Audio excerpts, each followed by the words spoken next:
Hello guys, welcome back to another video, and today we're going to be doing a video that I've been working on for quite a while, and this is my Jurassic World Rebirth Rewritten video. Pretty much just my rewrite for Jurassic World Rebirth.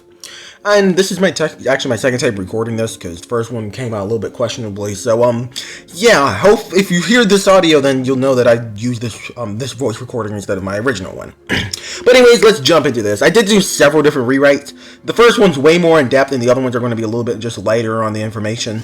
So, yeah, just keep that in mind why the first one actually has more information, and, yeah, pretty much this first one's kind of close to how Rebirth is kind of going, though a little bit more different, and the other ones are a little bit more different, except for the last one, which will be really close to Rebirth, just kind of bare minimum fixes to the film. So, yeah, let's jump into this video. First, we have version 1, of course. First species included, Rhamphorhynchus. Will be a pretty small pterosaur that will kind of be seen all the time, just will kind of be flying in the background, but will mainly be present in the first part of the film. Next, we have Ichthyosaurus. Ichthyosaurus will kind of be more of a background animal, though we will see it quite a bit, especially in the first bit of the film. I really wanted to include an Ichthyosaur in the Jurassic franchise, since Ichthyosaurs, I just love Ichthyosaurs and wish they got more recognition in media, but, yeah. Next, we have Ichthyotitan, which you can probably already guess what this is going to be replacing, but we'll get to that in a second. Next, we have Dilophosaurus, but not just any Dilophosaurus, the Dilophosaurus from the Jurassic Park novel. Honestly, I was kind of disappointed that we're getting just like a regular Dilophosaurus in Rebirth. I honestly just don't like the Jurassic Dilophosaurus in general. I think it's a major downgrade from the novel and the real-life animal. So, yeah, I think it'd be cool to have a Dilophosaurus that resembled the real-life animal a bit more, and that is pretty much what the novel one is. It would also fit in with the theme of this being a more dangerous island with a adult, large, massive Dilophosaurus. Please get rid of the frill. I hate the frill. But I think it'd be okay to keep the venom, since, I mean, still would keep it tied to the Jurassic franchise, but at the same time, make it a little bit more accurate. I also just would like to see a Dilophosaurus with diverse patterns, opposed to just being boring. The first Dilophosaurus had nice patterns, but the Rebirth one, which is basically just the Dominion one, has horrible coloration. So, yeah.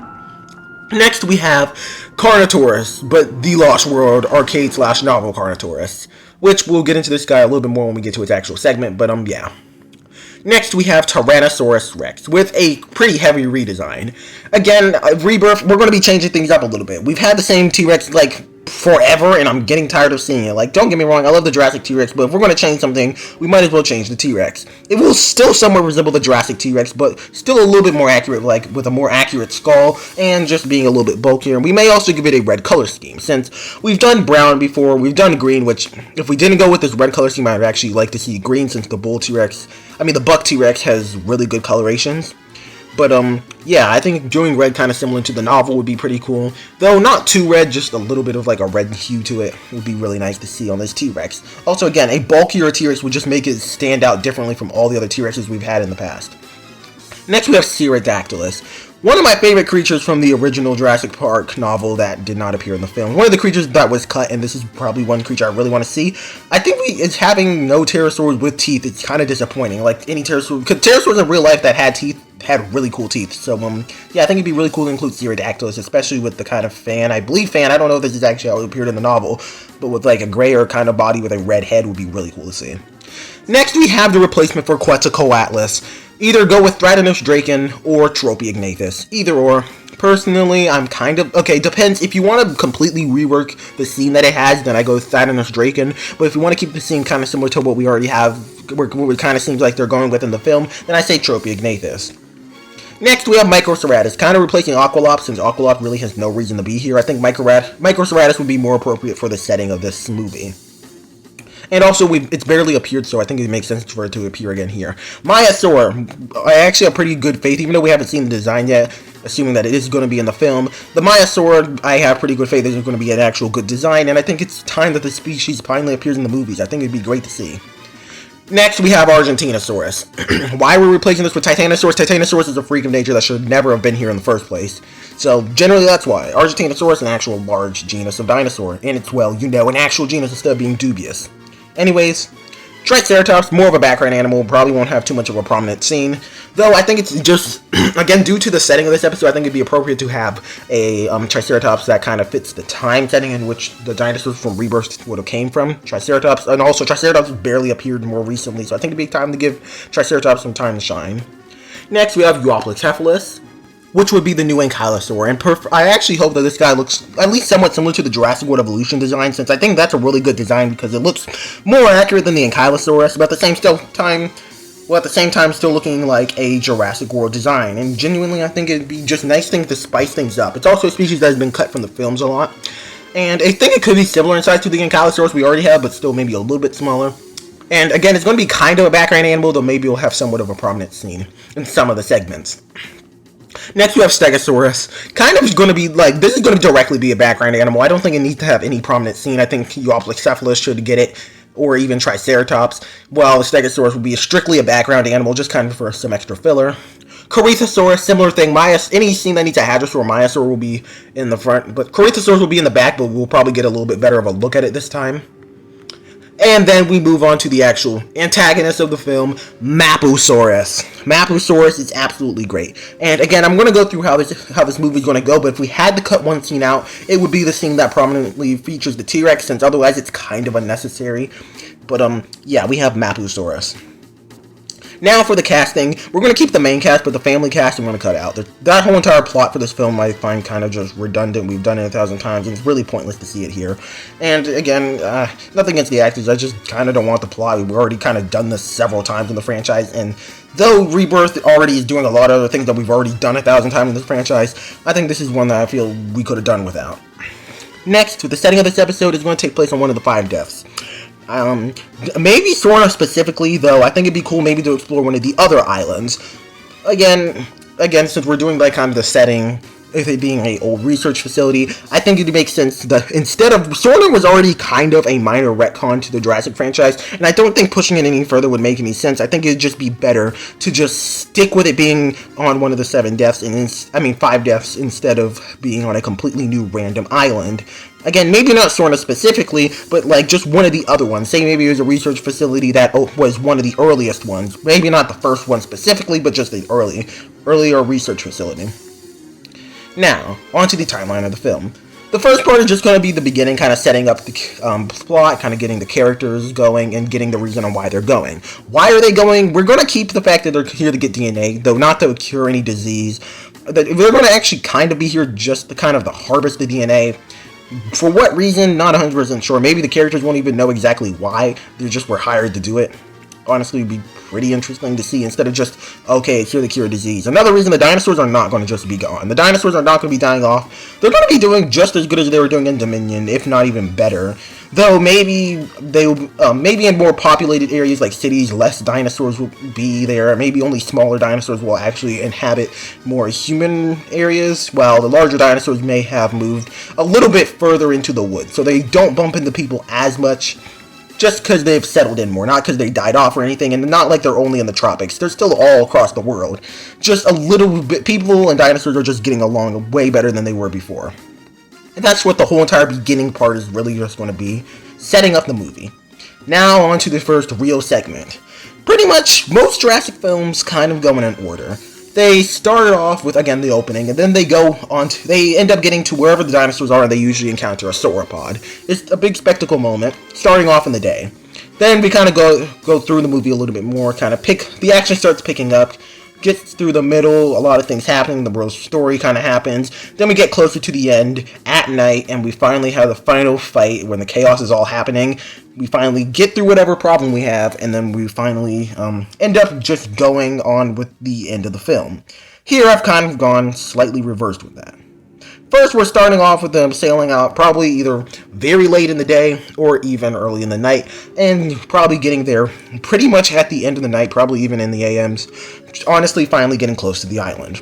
They'll see Rhamphorhynchus flying around, probably fishing in the water, and we'll even see Ichthyosaurus, which will be jumping out of the water, swimming through it, hunting fish, and actually Rhamphorhynchus as well. But we'll see these guys, the Ichthyosaurs will be mostly harmless, mostly just ignoring the humans, and will kind of be background animals. But as they keep on sailing, they sail closer to the island, where they then lower into a cage to actually try to locate the first animal. They can't see anything, it's pretty much pitch black, so they pretty much turn their lights on, and they can vaguely see the shadow of some large animal. This is where they get grabbed by the Ichthyotitan. Pretty much where to be thrashing around trying to get into the cage while at the same time kind of being curious at it and kind of playing around with it. where it would bring it to the surface and not only be curious with the cage, but also be curious with the boat. Pretty much just interacting about it, and the characters on the boat would be trying to get the characters out of the cage, while the characters in the cage are going to be trying to get out of the cage, while at the same time trying to get DNA from the Ichthya Titan.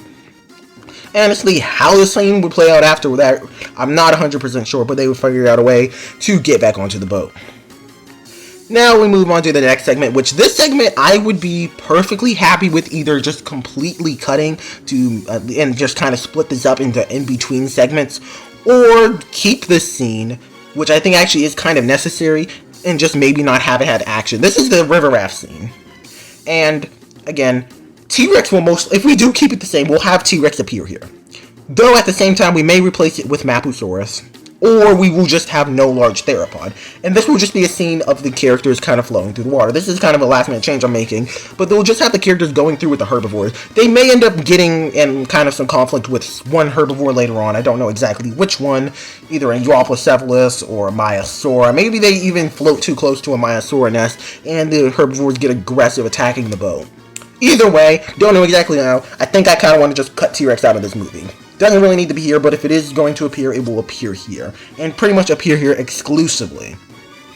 We'll also see, again, Euoplocephalus. We may see it walking across the, walking near the river, taking a drink. And maybe instead of a Maiasaura, they could also instead get close to this thing and it can end up going crazy.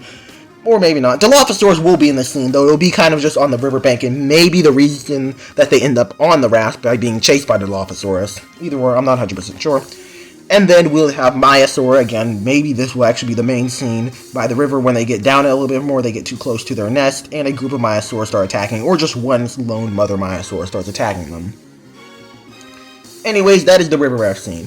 Probably the scene that I'd be okay the most with cutting, or at the very least, reworking it to remove T-Rex and just mainly be a herbivore scene.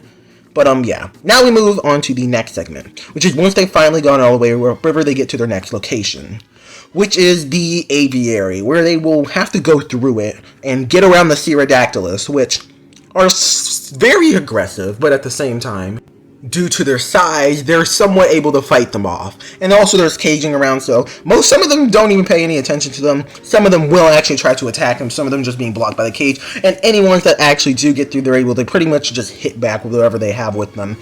Generally, Pterodactylus will be somewhat of a threat. Mainly, the more of the threat will be of them kind of attacking them and almost making them fall off the edge of whatever walkway they're walking on.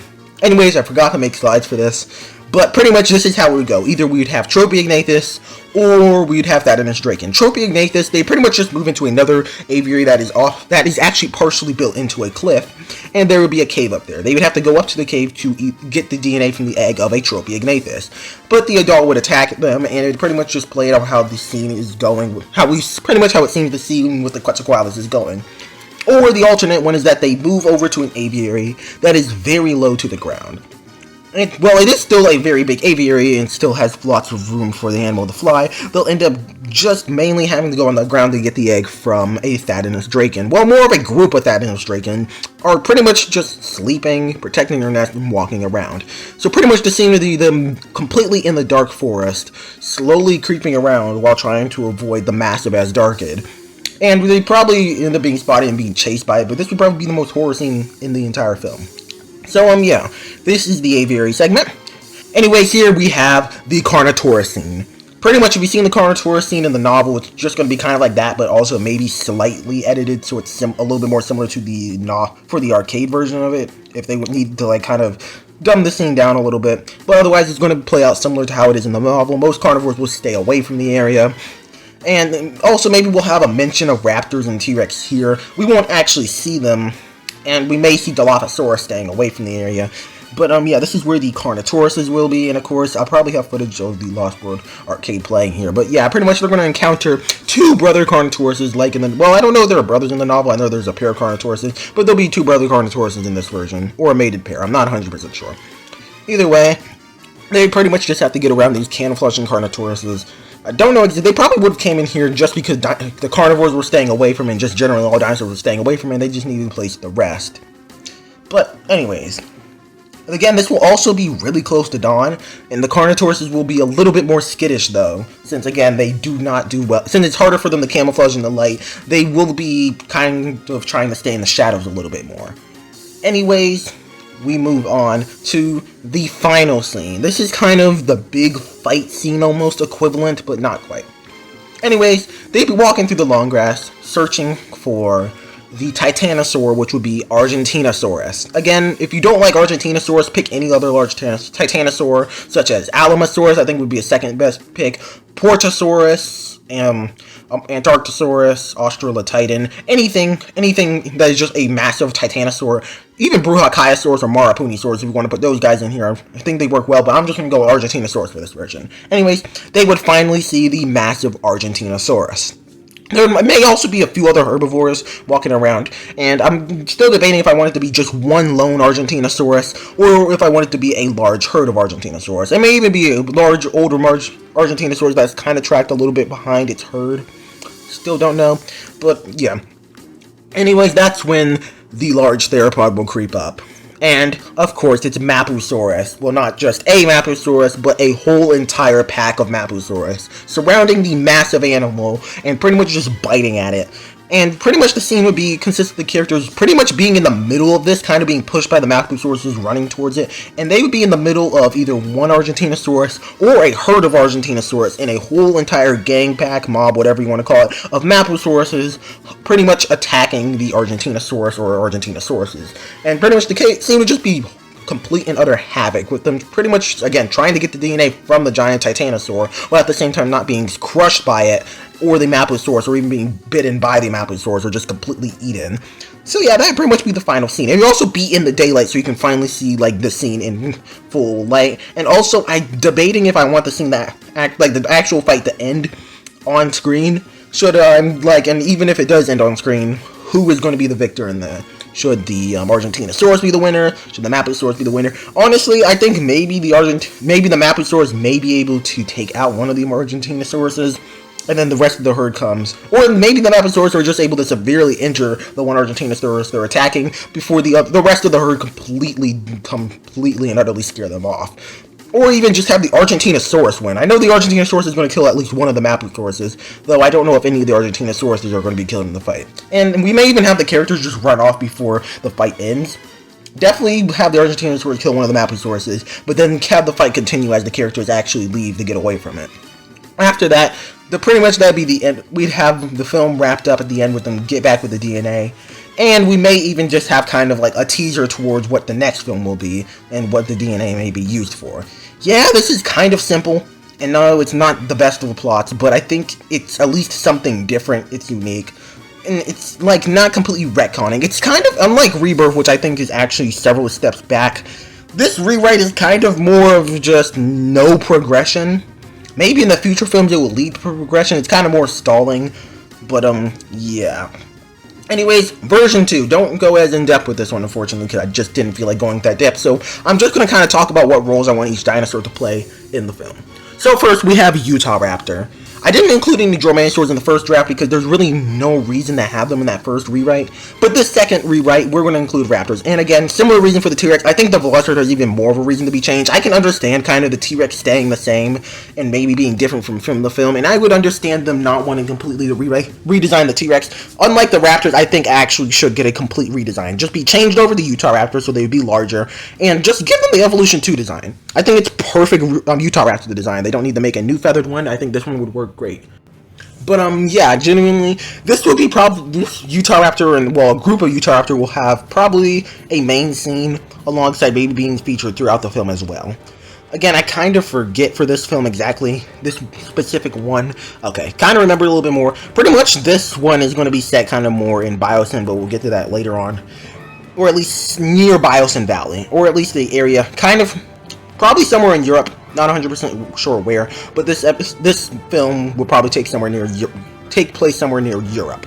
But yeah, Utahraptor would probably at least a group of Utahraptors would probably be housed somewhere, and they would be there's kind of two main medium small theropods in this film. This is the main one. Well, not the main one. This is kind of a secondary one that has a scene to itself opposed to the other one, which we'll get to in a minute. First pterosaur we have is Agnearognathus. Kind of a background animal, may become a mascot animal slightly. And again, they're not really going to have too much. They may have a scene, they're not really going to be aggressive. They're just kind of going to be there. Then we have Geostembergia. We're not going to have any main pterosaur scenes in this film. or at least this version of the rewrite. And Geostemburgers are kind of going to be in the background, and we may even see them on the ground, or maybe get scared off by something, or even hunted by something. Next, we have Alioramus, which is going to be the main theropod, one that is going to be consistently popping out throughout the film, and is going to be the main menace. There's no large theropod, I'm just going to spoil it down. There's no large theropod, but there is somewhat of a large carnivore, which we'll get to in a minute. And Alioramus is kind of going to be a smaller animal that kind of hang out in loose groups, and they always wreak havoc hunting large herbivores. Usually not very successful, they usually have to go for young ones, or even just smaller ones that kind of stray further from the herd. But Alioramus will definitely be an issue. Next, we have Deinosuchus, the large ancient croc, and this guy I don't think is going to be the actual main antagonist of the film, though it semi-is. It's probably going to have two scenes, the final scene alongside the scene where it'll be introduced earlier on, where there will be a scene where the characters trekking through the swamp and they'll encounter the massive Deinosuchus. Deinosuchus is one of those species that I just really want to see in the franchise. It's weird. It's like just recently added to Jurassic World Alive, and it took them forever to add it to Jurassic World the game. And we're also getting figures of Sarcosuchus, and soon we're getting a Parasaurus for Rebirth. We still have no Deinosuchus figure. Don't know why. It's nice that they're giving the other croc relatives and prehistoric crocs more recognition, but it still would be cool to see Deinosuchus at some point. And if they introduce one in the film, I think Deinosuchus should be the creature they introduce. But yeah, Deinosuchus will have more of a role, but we'll talk about that in a minute. Next, we have Aqualops. I think Aqualops makes more sense since, again, these are probably going to be animals that were cloned by Biosyn, or at least similar companies, and will be a little bit more accurate. And these guys will, again, in Europe, and Aqualops will be a creature that was specifically cloned by Biosyn. And its design will look identical to this image. I love this image, and I would love to see this design in a Jurassic film. So, yeah, this is definitely going to be the mascot animal, and, please, just make a plushie of this. Anyways, Diplodocus, the main sauropod. It's going to be the largest animal in the film, though I don't think I'm going to give it a big main scene similar to the Argentinosaurus I did for my other rewrite. This guy is just going to be kind of a large sauropod in the background. And its appearance in this film will pretty much be the equivalent of the Mamenchisaurus's appearance in The Lost World, except that the Mamenchisaurus appeared more in the movie instead of just in one scene. So, yeah. Next we have Oviraptor. Oviraptor kind of just going to be giving it more appearances. Going to be mainly be seen on the ground. Going to steal eggs from the, I know Oviraptor is shown as an egg eater all the time, but we will show it eating small reptiles, and it's not going to actually be super aggressive towards the humans. Of course, we'll probably have a scene where one attacks a person, but it's not going to be able to win the fight at all. It's going to probably just kind of snap at them, maybe give them quite a few scratches, but it's not going to be deadly like it was in 65 or anything. Still going to be shown as just like a really aggressive chicken, pretty much. So, yeah, we may even have a scene of it, we'll have a scene of it taking eggs, but we'll also have a scene of it probably taking eggs to a nest of baby Oviraptors, which it probably feeds the egg to. So, we'll still show it as an egg thief, since it would have eaten eggs, but we won't show it as just an egg thief. So, yeah. Next, we have Gallimimus, just a background animal. Maybe I would have given it more of a role, but Geba already kind of filled out, so, yeah, maybe in a future film. Pachycephalosaurus. I like Stygimoloch, but I really miss Pachycephalosaurus, and this thing's going to be pretty big. It's going to be probably slightly bigger than the one that is in real life, because the one in the Lost World was smaller than real life Pachycephalosaurus, so this one's going to be slightly larger, not too much bigger, but it's going to be a threat, definitely. Super aggressive when the characters come across. It would probably be, I don't know, maybe just one aggressive one. It would probably have a scene of them two fighting, two Pachycephalosauruses fighting, then the loser running off, and then the winner actually seeing the group of characters and then actually charging at them. And yeah, Pachycephalosaurus is going to be a menace. And Ankylosaurus, going to appear here, but going to be kind of more of a background animal, as usual. Pachyrhinosaurus, the new ceratopsian for this film, though it's going to have a design pretty much the same as the Chaos Theory design to keep consistency. But yeah, Pachyrhinosaurus definitely would just kind of be more of a background animal, though maybe getting more prominent scene later on. Styracosaurus, same thing as kind of Pachyrhinosaurus, except it's going to be quite a bit smaller. A little bit more of a background animal, though if I had to give one of these guys a scene, either Styracosaurus or Pachyrhinosaurus, I'm definitely leaning Styracosaurus. But yeah. Next, Iguanodon, but it's going to be renamed to Mantellosaurus because I would like in a future install in the film, which I might do concept for future films in this franchise. If they do include Iguanodon, I do want them to give it a new design. Just give it the massive hands. I really like Iguanodon with the accurate massive hands instead of the tiny little Mantellosaurus hands. So, yeah. Next, we have the main and kind of antagonist dinosaur, Cenozoic. The backstory with this thing is pretty much, we're lived in a herd, but this is kind of the leader of the herd, a large male Cenozoic, and pretty much, humans hunted down most of its family, and anything that wasn't hunted down was killed by the Dinosuchus, which is why it really is going to have kind of similar energy to the Jurassic Park 3 Spinosaurus, with it being very aggressive, like unnaturally aggressive towards humans, chasing them across unreasonable lengths when it really doesn't need to. It also will probably have a final fight with the Dinosuchus, when it will chase the characters to a river, and that's where the Dinosuchus will lunge out, and it will pretty much turn all its attention over to the Dinosuchus instead, where it will end up fighting that instead. So we'll just have two pretty unique, large creatures. Instead of having two large theropods, we're going to have a large hadrosaur and a large crocodilian. So, yeah. That is generally that version. Again, it's going to take place somewhere in Europe, probably by Biosyn, maybe even in Biosyn Valley. Don't know exactly. Also, there will probably be some scenes leading up to it actually taking place outside of Biosyn Valley, since I would like to incorporate a little bit more of the dinosaurs in our world. But, yeah. Anyways, on to version 3. One dinosaur that will be featuring in this is Edmontosaurus. More of a background animal, and we may even have the characters walk pretty much under these, since these are also most of the herbivores in the other one. We're going to be kind of part of a larger herd of just kind of random herbivores. But Edmontosaurus, again, there's going to be something kind of similar to this. And Edmontosaurus will kind of be in their own kind of group, and the characters may walk by them, since the Edmontosauruses don't really pay much mind to smaller animals unless they're actually actively being aggressive towards them, so they'll kind of probably stay with them somewhat for protection. Next, Ouranosaurus. Don't know if it's going to get a main scene, but I do want to say now that this film is going to be more aquatic based, and Ouranosaurus is going to be featured here and maybe even have a scene swimming. Amargasaurus, another thing. I know sauropods are really associated with water, so I think having a smaller sauropod here would be finally nice to see, since we always see larger ones, but we don't really see any of the smaller ones in films. Don't know exactly how I want the design to look, but definitely one that really makes the sails look really nice, and also, again, I kind of want to have a scene near the water, or at least associated with the water. We'll probably have, like, a area with the herbivores kind of in a semi-brackish, mangrove-y kind of closed-off cave area. Oh, well, not quite a cave, but kind of rocked off by cliffs. Gonna have really nice water, kind of near the ocean. Honestly, I think and also probably have some fresh water nearby, of course, for them to actually drink. Don't know exactly where, though. This would be a specific location, not where the whole film would take place. Next, we have Suchomimus, which will be the main medium theropod.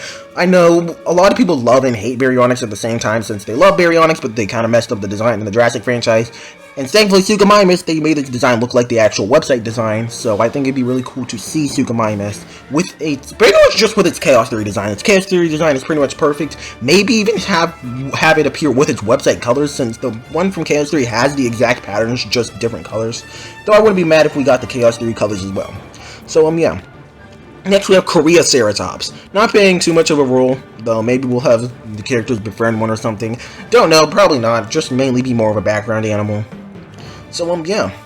Next, we have one of the main pterosaurs, Ornithocheirus, which I'm debating. Again, the next pterosaur I'm going to talk about in a second. I'm thinking about cutting it out completely.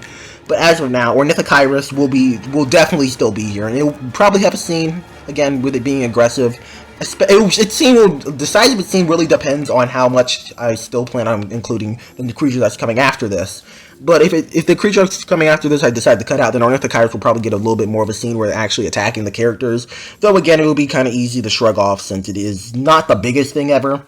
Probably like half the size of what Tropeognathus would have been in real life, like the larger estimates for it, so probably like at the waist. But yeah, Ornithocheirus, pretty cool, and the creature I'd love to see in the Jurassic franchise. Now, Hatzegopterus. I'm tempted to have a scene of Hatzegopterus hunting the characters on the ground, though. Again, if you think this plot, the list of creatures I have for this version is a little bit too big, then cut Hatzegopterus out. It's kind of unnecessary, especially with the theming. I don't know, because this is going to be taking place a little bit more of like an archipelago-y kind of mangrove-y area. So, I mean, it kind of fits, because Hatzegopterus did live on islands. So maybe I'll keep Hatzegopterus, actually. It'll have a scene hunting the characters on the ground. So, yeah. We'll also probably see it hunt the Koreaceratops. Yeah, I'm changing my mind. Yeah, Hatzegopterus is definitely staying. We'll probably be chasing the characters on the ground, hunting Koreaceratops and other small dinosaurs. Next, we are going to have a big underwater scene here, and it's going to be in shallower water, and we're going to have Elasmosaurus featured. They're not going to really be aggressive, they're going to be more curious towards the characters, and either one's going to be killed or they're going to be scared off by the next creature, which is Cenozoic. And Cenozoic, well, it's going to be Cenozoic. It's going to be the main threat of this scene. Cenozoic is one of those species I really want to see introduced in the Jurassic franchise since it's been cut a few times. It's a really cool creature, and I just love Pliosaurus, so I think it'd be really cool to see Cenozoic. So, yeah. Next, we have Archelon, also kind of more of a background animal. Though we'll probably see them when the characters are first, like, kind of getting to the location where they're at, or at least when they're first entering the water area. They'll be kind of seen more in the distance, and maybe even a few of them on the beach, kind of just resting. Next, we have Adobentatus, which will also be kind of more of a background animal, and probably seen resting on rocks near the river, or, I mean, near the ocean. And we may even see some characters interacting with him briefly. Now we have the main sauropod, which is Alamosaurus. Again, I kind of wanted to spread out these creatures, and I think the sauropods you could probably mismatch. I think Argentinosaurus or Alamosaurus has to be on the first one, but honestly, Diplodocus and Alamosaurus could be swapped, and Argentinosaurus could be swapped for these last two ones that I've been doing right now. Yeah, Alamosaurus, this concept I made for Alamosaurus. It has a nice blue color scheme, which kind of fits the aquatic theme, so I think Alamosaurus could be a pretty cool feature. Kind of be more of a backgroundy animal. And maybe the characters will get close to it, but yeah, Alamosaurus would be pretty cool to see. Now we have the main antagonist, the Spinosaurus, and yeah, it's just going to be, yes, we're going to do an accurate design. It's probably going to look really similar to pretty much the Jurassic World Alive Spinosaurus Aegypticus, which is pretty much the accurate Spinosaurus. It's pretty much going to look like that, except it's going to be specifically the brown colored skin for it, alongside the fact that it will have kind of a little bit more of Jurassic Park 3 coloration. So yeah, going to be more of an accurate Spinosaurus. It's not going to just be the rebirth one we already have. Not just going to be the regular Jurassic Park 3 Spinosaurus. It's going to be kind of an in-between between the Jurassic World Alive Spinosaurus Aegypticus and the Jurassic Park 3 Spinosaurus. So yeah, generally this version of the rewrite is not going to be doing too much more for the franchise. It's kind of fleshing everything out, but it's going to be exploring more of the aquatic part of the Jurassic World universe. So yeah. Also, if you really want to replace Cenozoic with something, maybe put Megalodon in. But yeah, I think I'm leaning towards Cenozoic since the Meg franchise exists. Anyways, now we move on to version 4, which is the last one. And it's going to pretty much, this, unlike the other ones, which are the first one, which is just actually all the other ones previously were complete rewrites of Jurassic World Rebirth. This one is just pretty much taking what we have for Rebirth and just changing it slightly just for that it works a little bit better. And I still don't think, I don't think any of these, especially not this one, are going to be the best, but I think it's better than what we're getting for Rebirth. Next, first thing, Parasaurolophus and Maiasaur can stay exactly how they are. Think they're good. Honestly, just give them a little bit more prominent of a scene, since I doubt that they're going to get a main scene, though I could be wrong about that, since we know literally nothing about Parasaurolophus and Maiasaur so far. Next, Aqualops. Aqualops is the first one, and I actually have some concerns. Because looking at it, we have barely anything on it, so I'm not going to critique it too much since we don't actually have any scenes of it in the actual film, excluding that one scene that may include it, but we'll talk about that in a second, though that's not really conclusive if that is Aqualops. Generally, looking at the design, besides the fact that it's quadrupedal for no reason, which if they wanted to have a quadrupedal basal ceratopsian, they should have just kept Microceratus, which already exists and had all those traits, but anyways, design-wise, it looks pretty good besides it being quadrupedal. But there's a few things that worry me. It's something that's pretty consistent between all the toys, and then the Lego set kind of really worried me about it. So all the things we have for Aqualops is a toy. We have the interactive toy from Mattel. Unfortunately, we don't have an actual mainline figure, which would actually help a lot with trying to kind of figure out what this species would have been like. But unfortunately, no. We have the Lego figure, which I think is actually the closest to what it's probably going to look like in the film, possibly, hopefully at least.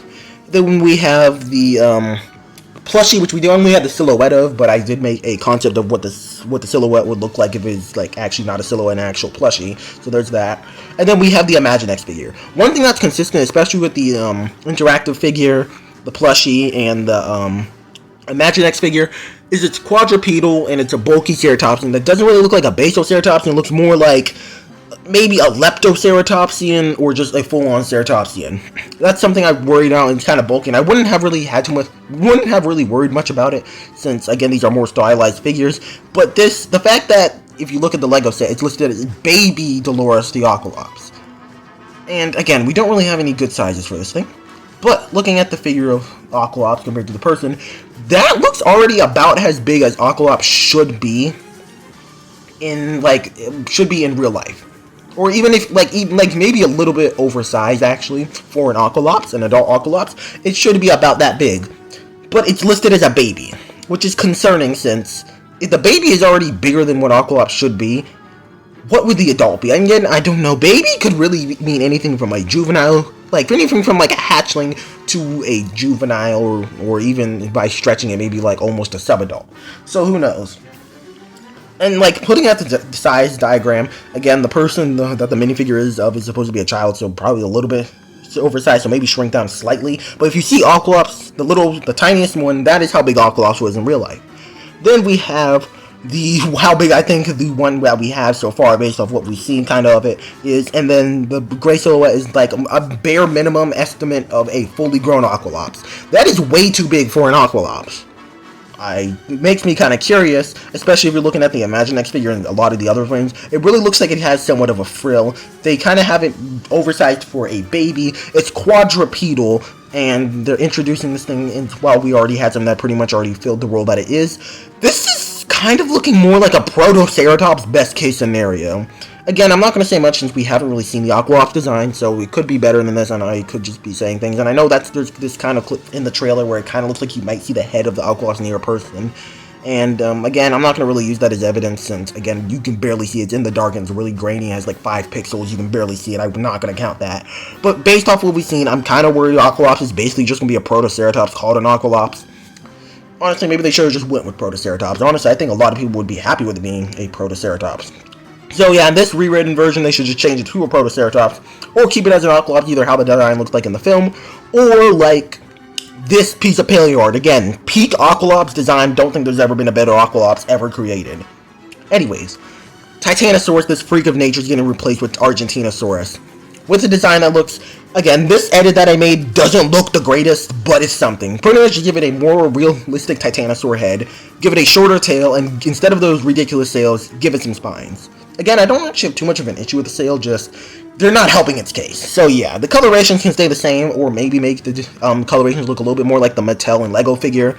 Either way, whichever one you prefer, I think looks great. Fan thing I want to talk about is if you look at many different designs, for example, if you look up Jurassic World Rebirth Titanosaurus on Google, you'll see a bunch of fan art of it, and every single one I look at, pretty much all the fan art I've seen of it, it looks different from the one in the film. Not only that, but it also looks really good. Besides it being called Titanosaurus, if this was called Argentinosaurus, even if not, I would still consider this my favorite creature in the franchise. I always think, hey, maybe I'm being way too harsh on the Titanosaurus in Rebirth. Then I actually look at the thing in the trailer and the Uno card we have, and no, it's just hideous. It's just a bad design.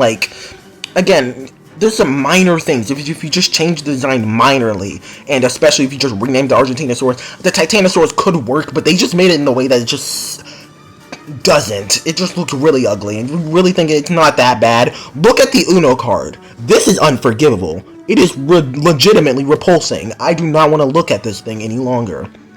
Anyways, moving on to the next creature, we have Spinosaurus is getting replaced with Kronosaurus. Don't worry. We'll loop back around on this in a second, but again, at least with a Spinosaurus teaming up with a Mosasaur or whatever aquatic larger creature, we'll get to that in a second as well. I want to replace it with Kronosaurus at least for that scene.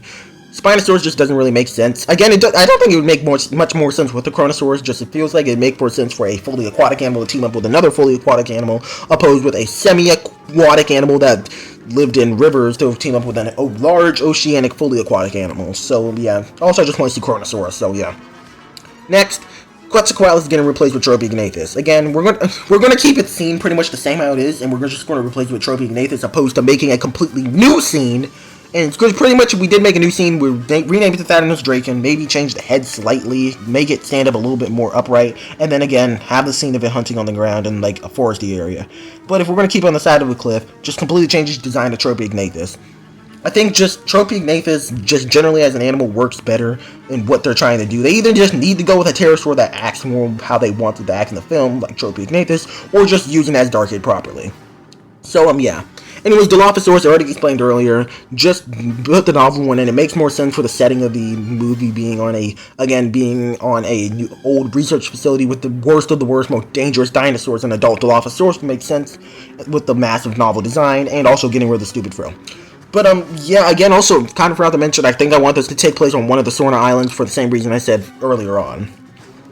But, yeah, Mosasaurus, you could go either way. Either keep the one we have in Rebirth, because I think, it's oversized, but that was an issue it had before. Otherwise, it's perfection. I actually really like the Rebirth Mosasaurus. Or you could replace it with Megalodon if you really want to. But I see with this plot with the Chronosaurus, I think I actually am leaning towards just keeping Mosasaurus and not replacing it with Megalodon. But if you really want to, go ahead, be my guest. Next, T-Rex. Since we're taking place on either Sorna specifically, or at least one of the 5 deaths, replace the Rebirth T-Rex with Buck. Again, another replacement is possibly even having this film take place in Biosyn Valley. I could work with that as well. But if you do that, just have Buck specifically. If you're having it take place on Sorna, have it be Junior. And if you're having it take place on one of the other 5 deaths, just have it be a random male Tyrannosaurus. Honestly, that's how I think that it could work. Or even if you keep the Rebirth design, I don't mind. I think the design is alright enough, just I would prefer to see Buck, or at least a Rex that looks very similar to Buck. Now the Velociraptor replacing with Utahraptor. Same reason I said earlier. I think, again, I'm getting tired of seeing the same raptor. And we're going to see these raptors for many more years. We might as well switch things up. If you're willing to shake things up enough to put a dubious, freak, genetic, weird hybrid sauropod and whatever the heck mutant is, I don't see why you can't change the raptors too. So yeah, we're going to do something, we're going to really change things up. And again, I kept the Rex the same. Please just give me my Utahraptor. Now, speaking of the man of the hour, the horrible freak himself, the Jurassic World Rebirth mutant. What are we going to replace this freak of nature with? Okay, we have either pretty much just an accurate Spinosaurus, not the Rebirth Spino. I actually do like the design, but I would prefer to see an accurate Spinosaurus. Honestly, just take this image. You see this image? This is from Jurassic World Alive. This is the brown Spinosaurus. Just straight up take this. It has a pretty decent, it doesn't have the craziest color scheme, but neither does the Rebirth one. I think this one is a little bit better than the Rebirth coloration, so just go with this, honestly. I think this would just be great to see. Other option, if you want to do something completely and utterly insane, we already did Mutant. I don't see why we can't do Ultimasaurus. It's also completely and utterly insane. Why not? So yeah, personally, I'm leaning way towards Spinosaurus, especially with this plot I'm going. But if you just want to do something completely and utterly absurd, like since they did something completely and utterly absurd by putting Mutant in here, why not go completely and utterly Multimasaurus? So yeah, again, this will either take place in Biosyn Valley, one of the 5 deaths, or specifically on Sorna. So comment down below which one you want to take place. So yeah, those are all my Jurassic World Rebirth rewrites. Which one's your favorite? Which one do you want to see happen in the films? Like, what is your rewrite for the film? Is there anything specific that you would like to change? Is there any species you'd like to include? Is there any species from Rebirth you'd like to include? Honestly, as long as it's not mutant, you're free to comment down below. Seriously. Just anything but mutant. Anyways, I'll see you guys in the next one, and goodbye. And that is where I was going to end the video off. That was until it took me forever to edit this video. Some more new things came out about Rebirth, and then, of course, I had way too many ideas. So, yeah, this was going to be a part 2, but I decided just to slap it onto the end. It's going to add, like, another 30 minutes to this video, but, I don't like doing parts 2s, and also I really don't care. So, yeah, well, anyways, here's more Rebirth concepts. Anyways, a few things I'd like to add. Of course, we've had some updates over the last few days or weeks. It took me to actually finish this video and stuff. So, of course, like the Aqualops's design has kind of been revealed. Still kind of worried about the juvenile thing. Like, again, it's already not the best design for an Aqualops, and now it's like, now we see the design is still kind of bad. It's basically just a Microceratus, but now it's supposed to be a juvenile, so that makes it significantly worse. So yeah, kind of worried about that. We've had a few other things. We had that fire-breathing T-Rex thingy, which honestly, I know we got it like debunked, kind of be like misconception or at least like mistranslation or something. I can't remember exactly, but yeah, there's not gonna be a fire-breathing T-Rex. Would have been nice if we had like Terry completely burn everything down on the island. But anyways, another thing is that we've had like that poster with the raptor on it, but it kind of looks like it might be a mutant raptor. And they also say a raptor-like creature at some point, but they don't specifically call it a raptor, so, I'm hoping that's Ornitholestes or something like that. I'm begging for it not to be another mutant. Unfortunately, if it is, yeah, no, I'm dropping out of this franchise. Anyways, moving on to these new ones, first thing I would like to mention, like, there's mainly 2 things that I'd like to mention. First thing, Diplocalus and Zarbin. Those are the two things that, even if I don't mention them, these are universal for all of the rewrites. All of the rewrites have these two things. Even the ones that I already talked about earlier, all of them will include these two things in them at some point to varying degrees. Zara will always be the main character for each one of these, and Diplocaulus will have pretty much the role it will play kind of varies from film to film. But even though I don't have it on these slides, Diplocaulus is on all the future ones I'm talking about right now and all the past ones. Peak creature needs to be in the movie. Anyways, let's finally jump into Rewrite version 5. Yes, I don't know how I managed to get all the way down to version 5, but yeah, we have quite a few after this.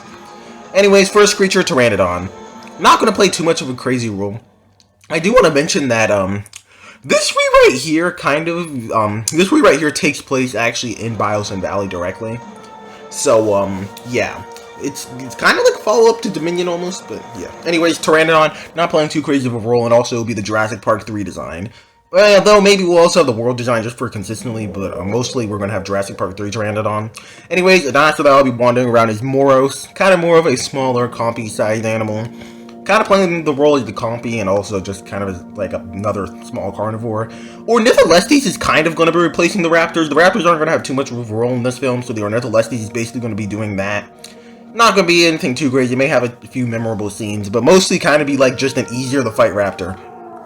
Then we have, that also probably won't hunt in packs. Maybe they'll have like a swarm of them, kind of similar to the Monolophosauruses from Camp Cretaceous, except maybe even smaller. But anyways, next creature, Archaeopteryx. Kind of just a background creature. Maybe we'll have a memorable scene, but it's not going to do too much. It's just kind of here. Iguanodon is a species that we're going to be focusing on pretty decently in this film. It basically did nothing in Dominion, so I really wanted to actually appear here. And it's one of those creatures that doesn't have anything too crazy of a design, but it just has a good design. Though one thing I will change is that only the females look directly like this. The males will be very similar. The only difference is that they'll have much larger forelimbs. Otherwise, they'll be exactly the same. The design is pretty good, just they're based off probably some remains that are actually part of Mantelsaurus and other iguanodonts. Iguanodon specifically had absolutely massive arms and hands, and I really like that about Iguanodon, but it's like in no paleo media that has Iguanodon, they always show it with the smaller hands.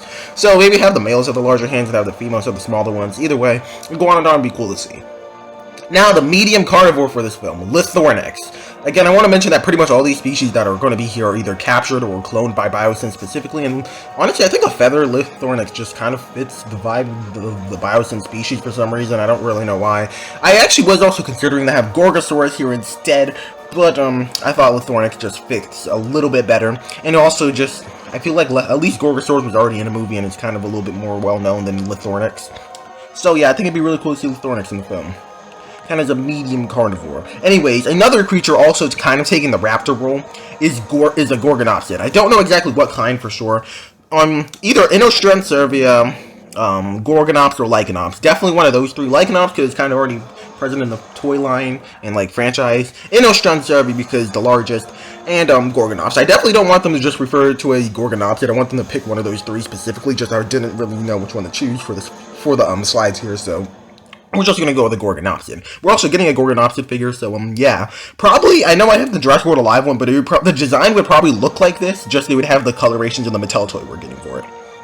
But, yeah. Sauropod's going to be Momenchisaurus. It was actually cut from Dominion, and I think it'd be really cool to see Momenchisaurus come back with the same design from the Lost World.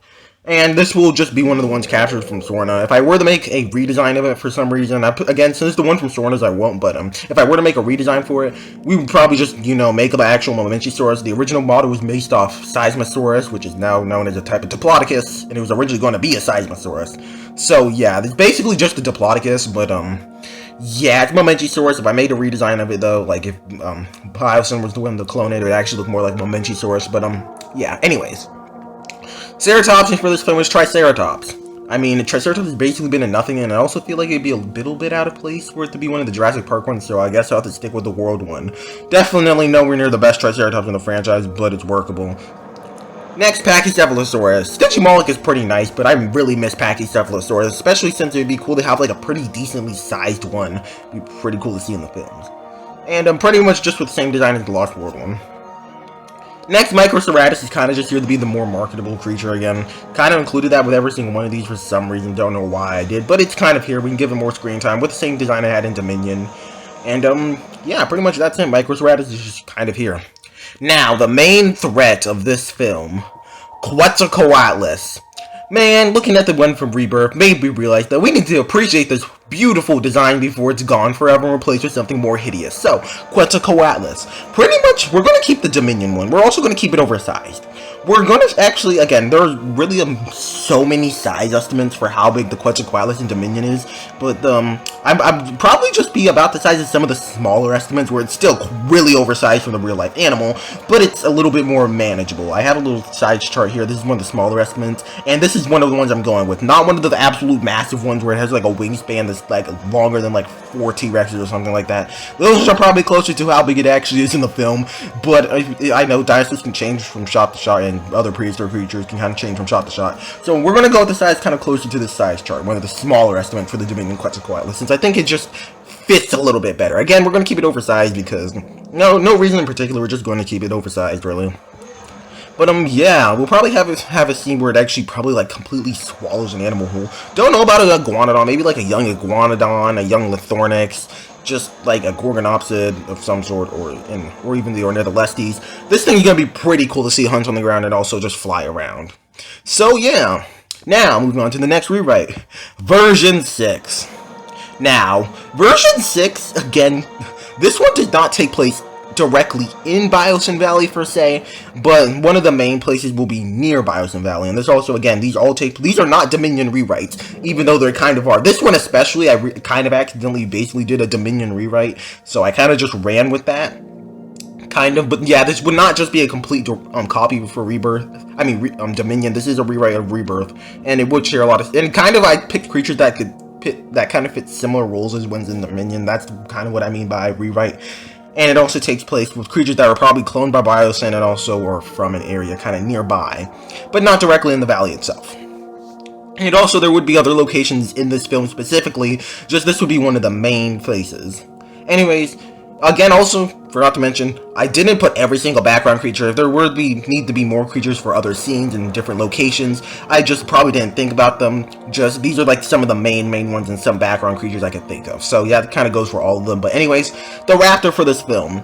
Utahraptor. Again, a feathered Utahraptor, basically just the Jurassic World Evolution 2 design. Nothing new. I've used this guy quite a few times, and this probably will not be the last time I use it. Utahraptor, just a great medium theropod, and I really like to see this in a Jurassic film.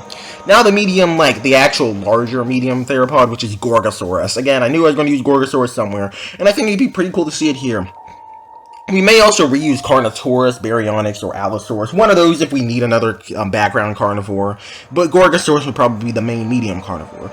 And I know it's cliche, but we're just going to basically use a design that's pretty much more like a more beefy version of the Walking with Dinosaurs, the movie one. Not like an actual bulky one, but just one that's a little bit less shrink-wrapped. Because this one isn't in particular super shrink-wrapped, but just a little bit less shrink-wrapped than this one. Just a little bit more flesh on these bones. Anyway, and maybe also we'll give it like the stripe as the one from Dino Day in the movie or something. I mean, the Albertosaurus from Dino Day in the movie, just kind of give it like a yellow stripe or something like that, or some yellow patterns. Pretty cool. Just be nice to see Gorgosaurus again.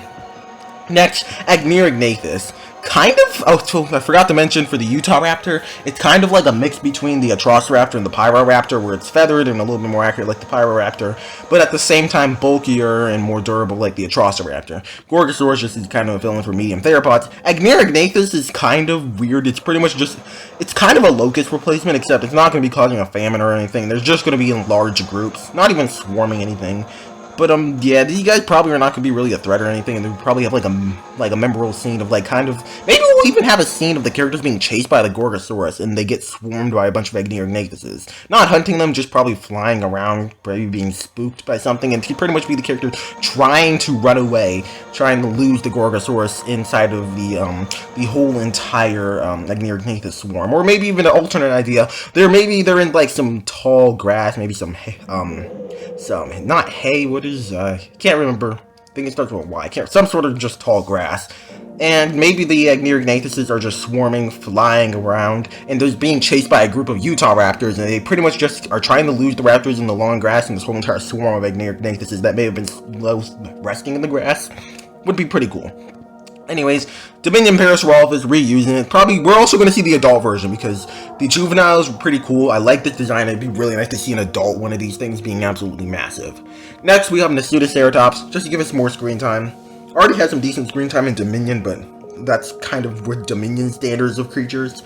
Not on, like, the actual, like, screen time. It would actually give it some good screen time. Anyways, Placerius. This may seem like a weird choice, but it's kind of like based off having Lystrosaurus and then a medium larger herbivore. Placerius would probably be kind of more aggressive like Lystrosaurus, but at the same time, kind of being, I don't know exactly how to explain it, but it'd be just a kind of decent sized animal.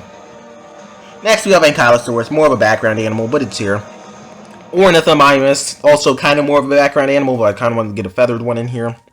Now the sauropod for this film would be Dreadnoughtus. Again, this guy would not be doing anything too crazy. It would honestly just be playing a similar role that sauropods have been playing in the franchise, except for the final battle, where it will be attacked by the main predator of this film. And again, if you've seen this as a rewrite of Dominion, you can already probably get a good idea of what I picked for this. Carcharodontosaurus. Specifically one that looks very similar to this fan art of the Operation Genesis one, even with the same exact colors. The Operation Genesis Carcharodontosaurus is just one of the best theropod designs in media ever. So yeah, we're just going to kind of base it off of that. And pretty much he's going to attack the Dreadnoughtus, and it's going to be the final battle, which I know we don't need a final battle all the time, but we could switch things up by having it against a Carcharodontosaurid and a sauropod. I know I did that earlier with Mapusaurus in the first concept, though that seemed to be a bit different because it'd probably be a group of Argentinasauruses versus a group of Mapusauruses, while this would actually kind of be similar to the Dominion final battle, but except with a Carcharodontosaurus hunting a Dreadnoughtus. And I think I would actually have the Dreadnoughtus win this fight.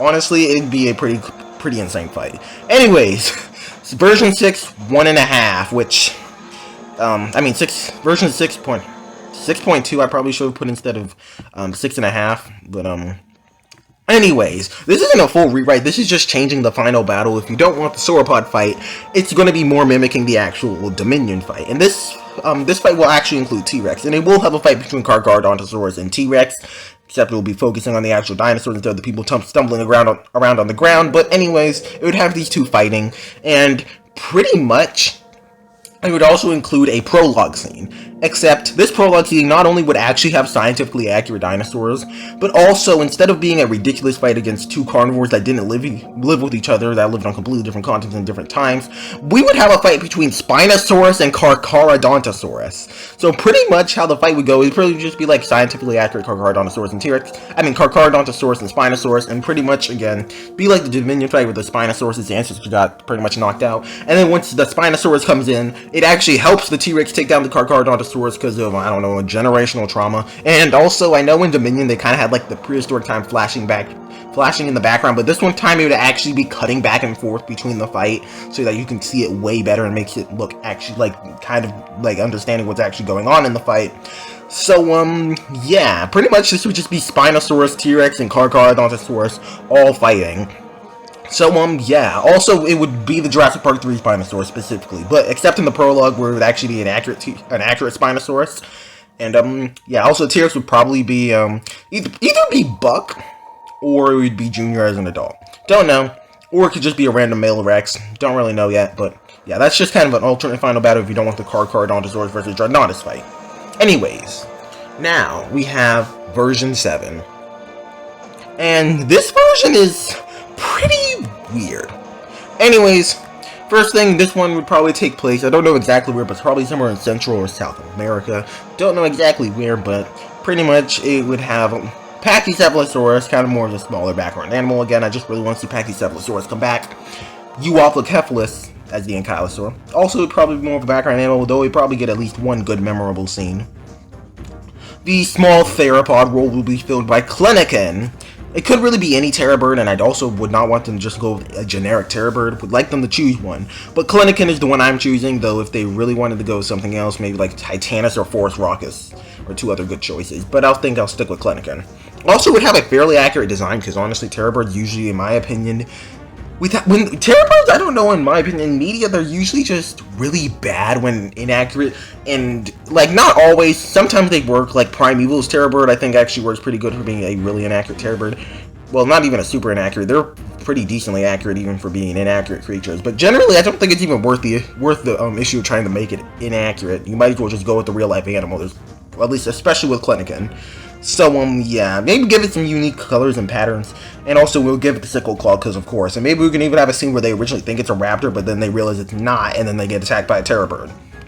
Anyways, one of the herbivores would be Edmontosaurus, another creature that I would like to see, and it would probably have the website colors. Also, Edmontosaurus, a Nectans probably, or at least just a fictional species of Edmontosaurus.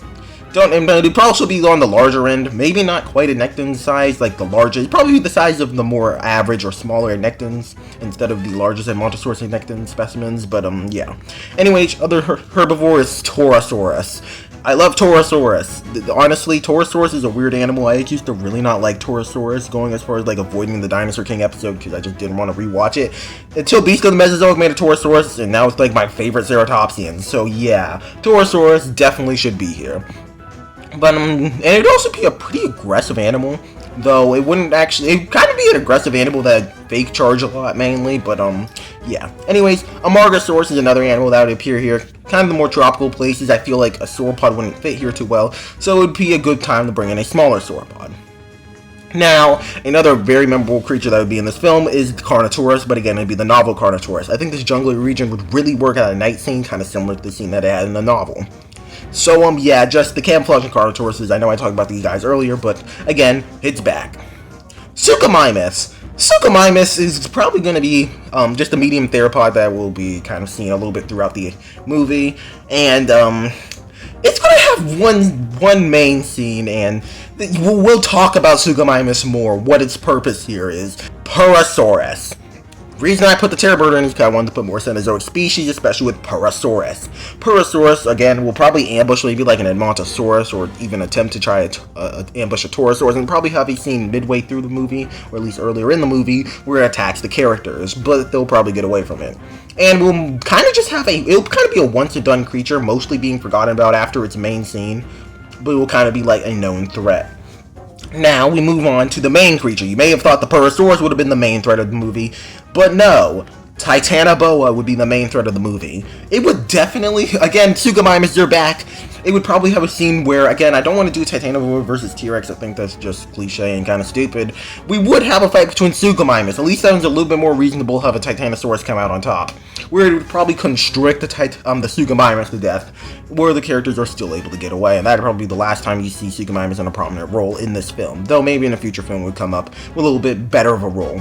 Anyways, Titanoboa would also have the final battle with Parasaurus. Honestly, I don't know a good way to make this really epic, or it honestly seems to be really weird, because, you know, snakes are not, especially constrictors, are kind of more known for just, you know, wrapping around their prey and then just holding them and stopping them from being able to move. So, yeah, we'd have to find a way to make this scene interesting. Maybe have the characters in the water somehow, and then the snakes swimming. I don't know. We'd find a way to make it work. Anyways, this is my way of getting some good Cenozoic. Cenozoic species, I think, would actually be really great in the Jurassic franchise. Just, they need to be introduced. I feel like if you want to do an all-out film with a bunch of Cenozoic species, save that for a later installment. For a Rebirth rewrite, I don't think I would personally do that, but I would include them, but probably limitedly. So that's why I decided to go with reptiles. At least Cenozoic reptiles, I feel, merge a little bit easier than mammals, but that doesn't mean I won't be including any mammals later on, kind of hint for what I'm doing next. Anyways, version 8, yes, there are many ways that this movie could have actually been better and done in 1,000. Basically, Rebirth could have been done good if it was done in, like, pretty much any other way. Anyways, Ornithokairos. Ornithokairos be the main pterosaur of version 8. And, yeah, nothing too crazy. This also forgot to mention, this episode is kind of just Chaos Theory Season 2, the movie, not gonna lie, and this episode would take place in Senegal, so yeah, anyways, Ornithokairos. Dryosaurus, I'm surprised it's not been here, either Dryosaurus or Homalocephalid, one of those creatures I'm surprised have not been in the Jurassic film yet, so that's why it's here. The sauropod for this film would be Giraffatitan, and I kind of didn't want to bring in too much of a new sauropod since it's running thin. Of course, there's so many sauropod options I could have went with, but I kind of wanted to go with a little bit more known sauropods that have not been in Jurassic films, so I was going to reuse Brachiosaurus, but then I thought, hey, we're in Africa, why not do Giraffatitan? I mean, it used to be considered a species of Brachiosaurus. Most Brachiosauruses are based off Giraffatitan, and hey, it's an African episode, why not throw an actual African dinosaur in here? So that's why Giraffatitan is here. And it would have a similar design to the Brachiosaurus, though maybe we'll just make it look really similar to the Jurassic World Alive one, where we give it some spines and maybe some blue colors. I think would be pretty cool. Next, we have Kentrosaurus. Again, it would have a design pretty much similar to its design in Camp Cretaceous. Then we have Iguanodon. Again, Iguanodon needs more screen time. It can come back here. We have Sarcosuchus here as well. I kind of wanted to see it in Season 2. It's Chaos Theory, and I actually kind of thought it was going to be here. But no, it was just a hippo. Don't get me wrong, I enjoyed the hippo, but I still really want to see Sarcosuchus. So yeah, we can just kind of throw it here. Then we have Oranosaurus. Oranosaurus is just, again, another creature I wanted to see in Season 2 of Chaos Theory. Again, that's why I say this is kind of Chaos Theory Season 2. Not rewritten, but a rebirth film. I do want it to actually be different enough so it's not just Season 3 of Chaos Theory. But, yeah, Oranosaurus is kind of here. It would also be another medium kind of hadrosaur. Well, Iguanodon's an Iguanodon, but hadrosaurs and Iguanodons are kind of similar, so they kind of get lumped together, but yeah. Anyways, Deinonychus, if honestly I could work with this guy not being here, but if we need a raptor-like animal, I think a feathered Deinonychus would be good. Honestly, as long as it looks absolutely nothing like the Jurassic World Evolution design, that's one of the few times I would actually say the Jurassic World Evolution design is way worse than the actual animal that we got in the films. Please, anything but that. Just make it look like the life one we got on Life on Our Planet. That one would just be perfect design for the Jurassic franchise. Just go with something like that, please.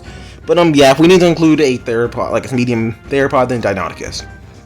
Next, we have Gallimimus. Kind of just, you know, Gallimimus, kind of more of a background animal. Maybe we'll give it a more prominent scene, though. Maybe not, because we kind of already did that in Season 2, and again, I've already made this too close to Season 2 as is. Now, the main large creature of this film, Deinocheirus. This would take place more of a jungly kind of marsh area, at least for not all of the scenes. Like, only, like, the, like, more intense part of the scene, maybe either the closer part, end of the movie, or the middle of the movie would take place in the marshy area, and that is where Deinocheirus would be. And now this last part is what actually ties it into Chaos Theory. I forgot to also mention that this is probably something I probably should have put in the beginning of the movie, I mean the beginning of this video, or the beginning of this segment of the video, where I say things that are universal. And that is pretty much when these movies take place. Instead of taking place, like, I can't even remember how long Rebirth is. This film only takes place like 2 years after Dominion. Only a few years after Dominion. I don't really like ridiculously large time skips. I kind of like the Jurassic films always being kind of current to whatever time they come out. Kept the timeline simple, and also just kept room for the future films. But now we just kind of have a massive time skip for no reason in Rebirth. So that's why all of these only take place a few years. Anyways, the Deinocheirus would be here. And then, again, thing that is tied to Chaos Theory, the Leucistic Baryonyx. Again, this is the only mutant I'm including on any of these, which you may be saying this is not a mutant, but it has bizarre coloring and no eyes. This is an actual good mutant. Rebirth, I don't even know what they did. I was going to even do two more rewrites, which maybe I'll save those for a part 2, so I won't spoil them. One of them was going to include a mutant, but just a way better designed one, and the other one was going to just be completely mentally insane, and not what I would want out of a Jurassic film, though at least it includes creatures that are really cool. Though, again, I don't think I would want them to just be a whole Jurassic film. Maybe a short film, but anyways, I'll save that for if I ever do a part 3, or even if I decide to do that after doing this and just slap it onto this video. Who knows? Anyways, I think this was actually Rewrite 8. I accidentally forgot to change the slide, actually, for Rewrite 9. Anyways, Rewrite 9. This one is actually kind of like... Okay, I know I keep on basing these off of previous Jurassic films, but this one's kind of just Jurassic Park. Except, again, it would be different because it would not just be taking place on an island. Don't know exactly where I'd want this one to take place, but I do have a decent cast of creatures. First, we have Alamosaurus kind of replacing Brachiosaurus. For 2 reasons. The main reason is because I didn't want to just reuse Brachiosaurus. I do like Brachiosaurus, but I'd like to see something new. Another reason is because Alamosaurus was in the original Jurassic Park, actually. It was actually the skeleton that the T-Rex was fighting in the Visitor Center. So, yeah, I thought it'd be cool to bring Alamosaurus in here. Anyways, Edmontosaurus kind of would just be here as a semi-replacement for Parasaurolophus, though it'd probably play more of a role because Parasaurolophus was the backgroundest of most background animals to ever exist. Torosaurus, which we're going to actually have a scene that is similar to the scene with the sick Triceratops, except the difference here is instead of just having a sick Torosaurus here, we're also going to have probably a mated pair of Torosauruses, maybe like the female or the male are sick, either one will be sick, and then the other one will still be active, and the characters will be trying to help the sick one, while at the same time being attacked by the other one trying to protect the sick one. So, yeah. Now we have Ankylosaurus. Not going to play too much of a role, kind of more of a background animal, though it may have a scene attacking a car or something. Be pretty cool to see Ankylosaurus here. With a more accurate design, this would be a different Ankylosaurus. Anyways, we have Leptoceratops. Just a small animal, again, the marketable one. It's here.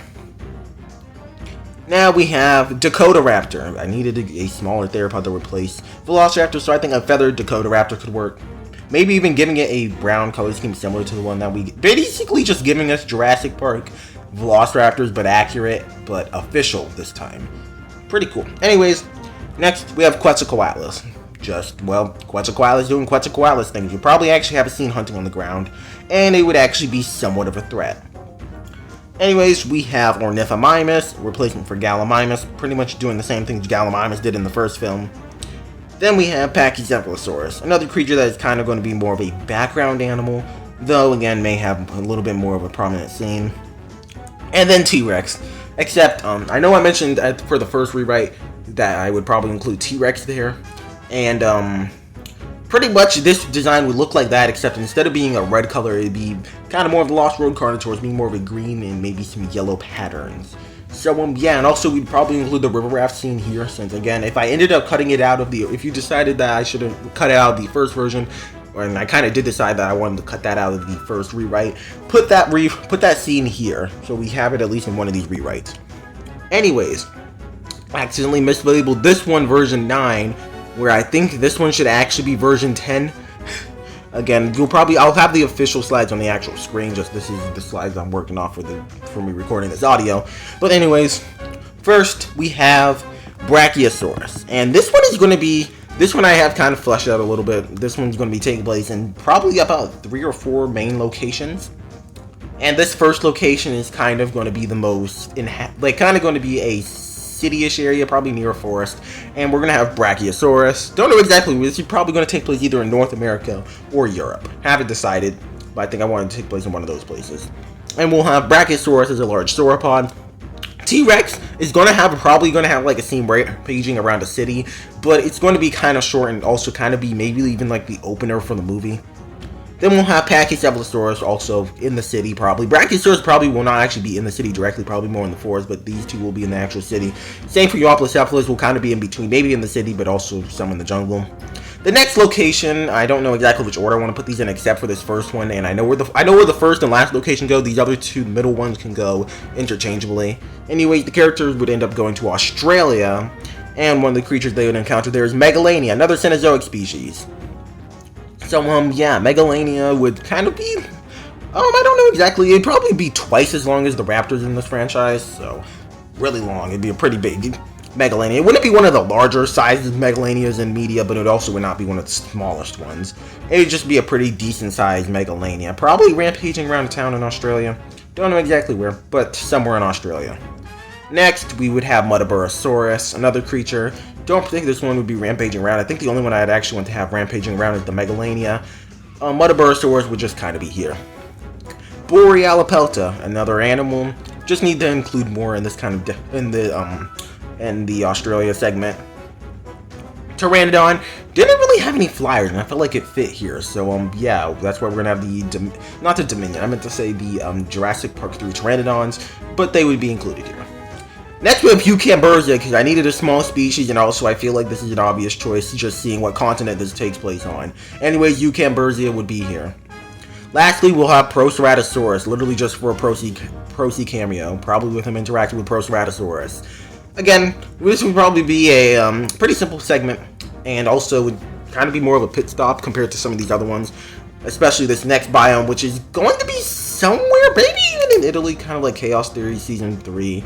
Though just somewhere with snow, so Russia, Alaska, northern, a little bit further north in Canada, somewhere with snow. Don't know exactly where, but this is probably where this next episode would take place. I mean, this next segment would take place, and this would also be one of the main segments, probably with the characters staying overnight here. So first we had a woolly mammoth. Again, I don't want to include too many Cenozoic species, but I think they could be a nice touch And this, I feel, again, Megalania, Reptile, I feel like that fits in the Jurassic franchise a little bit better without actually making a whole film kind of fit around why the Cenozoic species are here. But since we have a snow environment, I put the woolly mammoth, and this was going to be the only one, but I did include another one we'll get to in a second. This will be just kind of a larger herbivore, though, yeah. Anyways, we have Smilodon. Only reason I included this because I didn't really have a raptor-sized animal here, and also want to see Camp Cretaceous Smilodon again. And I think it being in a desert felt ridiculous, so we're going to put it in the snow this time. Maybe with a new color scheme, that's maybe like a more gray and white color scheme would be pretty cool. Anyways, the main threat here would be Eutyrannus.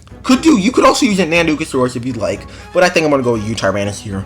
Think that it would just, I don't know, not cooler per se, just I feel like if they included Nanucosaurus, they'd probably just make it a white feathered T-Rex, or they would make a design that they think is unique, but in reality just looks nothing like Nanucosaurus. That's where we're going with Eutyrannus, since I think it looks different enough in which they would actually make a really good design, aka they could just take the Jurassic World Evolution 2 design, because that's already perfection. Next, if you don't think the mammoth is enough, then maybe add Pachyrhinosaurus in the background, just for a little bit more extra things, but not too necessary. I think the plot would work perfectly fine without it, but if you wanted to include it, guess it could work here. Next, we have, man, I honestly probably should have pre-reviewed these slides, because I don't know why I have this labeled as Tyrannosaurus. Meant to label this as Lilianasaura, or Lilianasaurna. Anyways, just kind of a small creature, not going to play too much role in the plot. It'd be pretty cool to see here, though. Maybe a small group of them, hiding maybe under the cabin the characters are staying in. Now we move on to the last area, which would be the last part of the film, which would include the sauropod Supersaurus. Just think it'd be cool to include Supersaurus, be a nice addition. Now we have Iguanodon, the same reason I've included in all these other segments, it's just here for a extra dinosaur. And also just because Iguanodon did not get enough screen time. Anyways, Juiced and Bergia would be the pterosaur here. Also not playing too crazy of a role. Don't think it would have like a major pterosaur scene. Just think it would be a nice addition. Mainly in the background and also just maybe seen up close. But again, not really like a main attacking scene. Euparkeria, I honestly don't know why I included this here. But it would be just a nice little addition as a small creature. Maybe running around. Maybe nipping at the characters. Now we have the marketable creature, Stegoros. I would just really love to see Stegoros here. And also this episode, again, would probably take place somewhere in South America or maybe Central America. Don't really know. And now we have the main thread of the episode. Main thread of this film, Mape. Pretty much, this Mape I have two ideas for. The first one, which is pretty much where there's just one of them, and it would probably be attacking the characters in this last area only, and maybe we would even have a scene either facing off with the Iguanodon or with it attempting to attack the Seismosaurus, where the characters go to the Seismosaurus to get protection from the thing. Either way, I think it'd be pretty cool to even have it maybe pick off a few characters without the characters being able to know. Just Mape would be awesome. Or we can go the other scenario, which is basically just taking not only the design, which I forgot to mention, it would just have the amazing Dino World design, but also the personality of those mentally insane things and putting them into this film. And pretty much where they're just insane pack hunters. Which, again, pretty much the only thing that I changed here is that we'd probably have a new handler. I'm taking too many things from other pieces of Jurassic media, but hey-ho. Anyways, they do that with all the other films, so why not? So pretty much, it would probably be a pack of Mapes, and I think we'd also have a handler. It would not be the handler, because I'm not going to spoil why it would not be the handler, but it would just not be the original handler. Maybe it would be the handler's brother, a handler's sibling, just someone else that used to know the handler, or even a character that just does not know the handler at all, but just, I don't know, just has some similarities, except they'd probably not have all the character traits of the handler. They would not be completely silent, or just act really robotic like the handler. They would just kind of be playing a similar role. But yeah, it'd probably be a group of Mapes, and they'd be pretty much every single location that the characters go to, these group of Mapes would appear. And then in this last segment, they would pretty much just be fighting on this giant Supersaurus. Who would win? I have no idea. Kind of similar to my first concept. But yeah, those were just kind of some extra concepts I wanted to throw on top. This video is going to be a nightmare to edit. This is going to be so long. I have to go edit those slides. If I edited those slides, you definitely did not see them when I actually show them on screen. But those errors were there. It's just kind of random thing.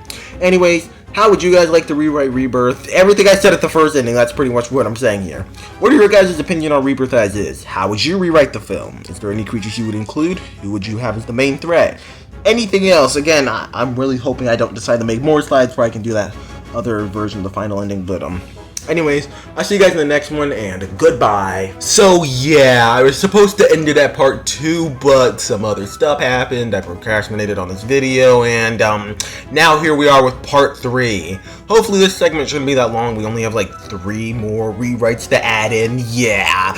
Anyways, let's jump into this next segment. I don't think I have much really to add in for the other parts, except for the fact that the reason why I'm kind of making this third part is because I had like a few more ideas I wanted to add in, but also we got some more news about Rebirth and stuff, and it kind of just changes things a little bit. And there's like, we got basically a size chart showing off most of the creatures, and anyways, we'll get to that later. But first, for version 11.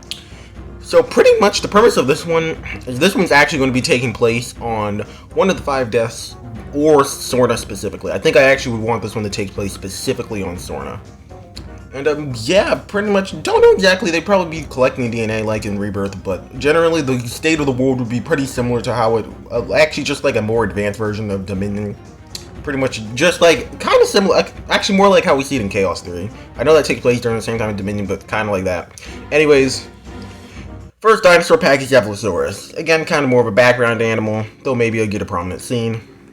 T-Rex. T-Rex would be here very shortly and would basically do nothing really memorable in this film. It's kind of just here to make a point and kind of just here. It's, okay, similar to how, like, Jurassic Park 3 T-Rex was just there to get killed by T-Rex just to show how strong the T-Rex is.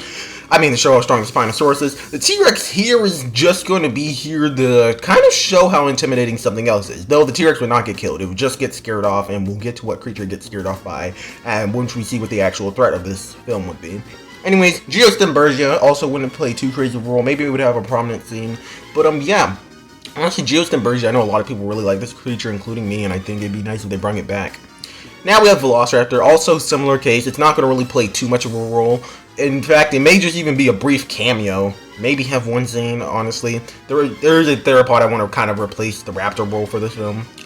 Next, we have Nopalosaurus, which is, I kind of wanted to include some more novel species, and, Ornithopoly, I believe it is one of them, but that has been synonymized, or at least considered, pretty much just considered to be, Nanosaurus, so, that's why I changed to Nanosaurus, but, yeah. Anyways, the raptor replacement is Ornitholestes. I mean, it has raptor claws. I mean, it would have to be oversized a little bit, but maybe not, like, to the extent of some of the raptors. Still be smaller than most of the raptors in the series, just, it'd probably be a little bit oversized from its real-life counterpart. I mean, it has sickle claws. I think it'd just be really cool to see Ornitholestes. And I know, okay, just gonna touch in for Rebirth, there's been some sayings about, there being another raptor-like animal. Most people have been saying it's a mutant, and man, am I hoping it's not. But, I'm really hoping it's like Ornitholestes or something. Because Ornitholestes I could see being referred to as a raptor-like animal. It has the sickle claws. I mean, it kind of looks like, generally has like a raptor-type build. So I could definitely see it being confused for a raptor of some sort.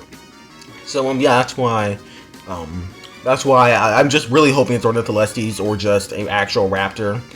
And not a mutant. And if it is a mutant, just have it actually be a good dinosaur mutant. So it's like an actually looks like a raptor, just with some mutations. Unlike the D-Rex, that, again, I'm not going to really talk about that because I really just don't want to. But yeah, Ornitholestes would be the raptor kind of replacement in this film. We'd also have Microceratus. I would change their design, but to keep it kind of consistent with Dominion, like the continuity and the lore we got in Dominion, I think we'll just keep the Dominion one, though maybe we'll have the blue one instead of the red one, which I have here. Anyways, Stegosaurus, we're bringing back the Lost World Stegosaurus, and yes, they're going to be oversized, though I don't know if they're going to be oversized to the same extent. They're still going to definitely be oversized.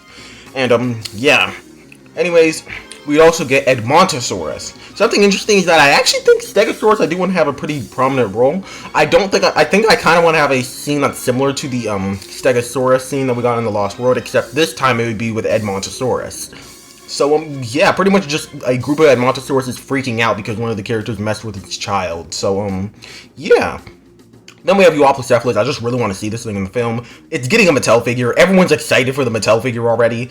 We haven't even seen it, but seeing how Mattel has done pretty good on these other figures, I'm also really excited and have a lot of trust in that figure being good. But anyways, again, I just really think this would be cool to see in the film. Just change things up. Maybe give it a slightly more accurate design. It would just be something different. I know we basically had the same Ankylosaurus for years. I know the Jurassic Park 3 Jurassic Park 3 Ankylosaurus was basically the same, but at the same time, it was technically different, but at the same time, it just looked like the Jurassic World ones, just with better colors. I do prefer the JP3 ones, but, We barely see them. The Jurassic World one's alright. I think they had their moments, but I really would like something else. They're not my favorite Ankylosaurus, but they're okay, pretty decent. I think they serve their role really well. I think it'd be nice to change things up a little bit.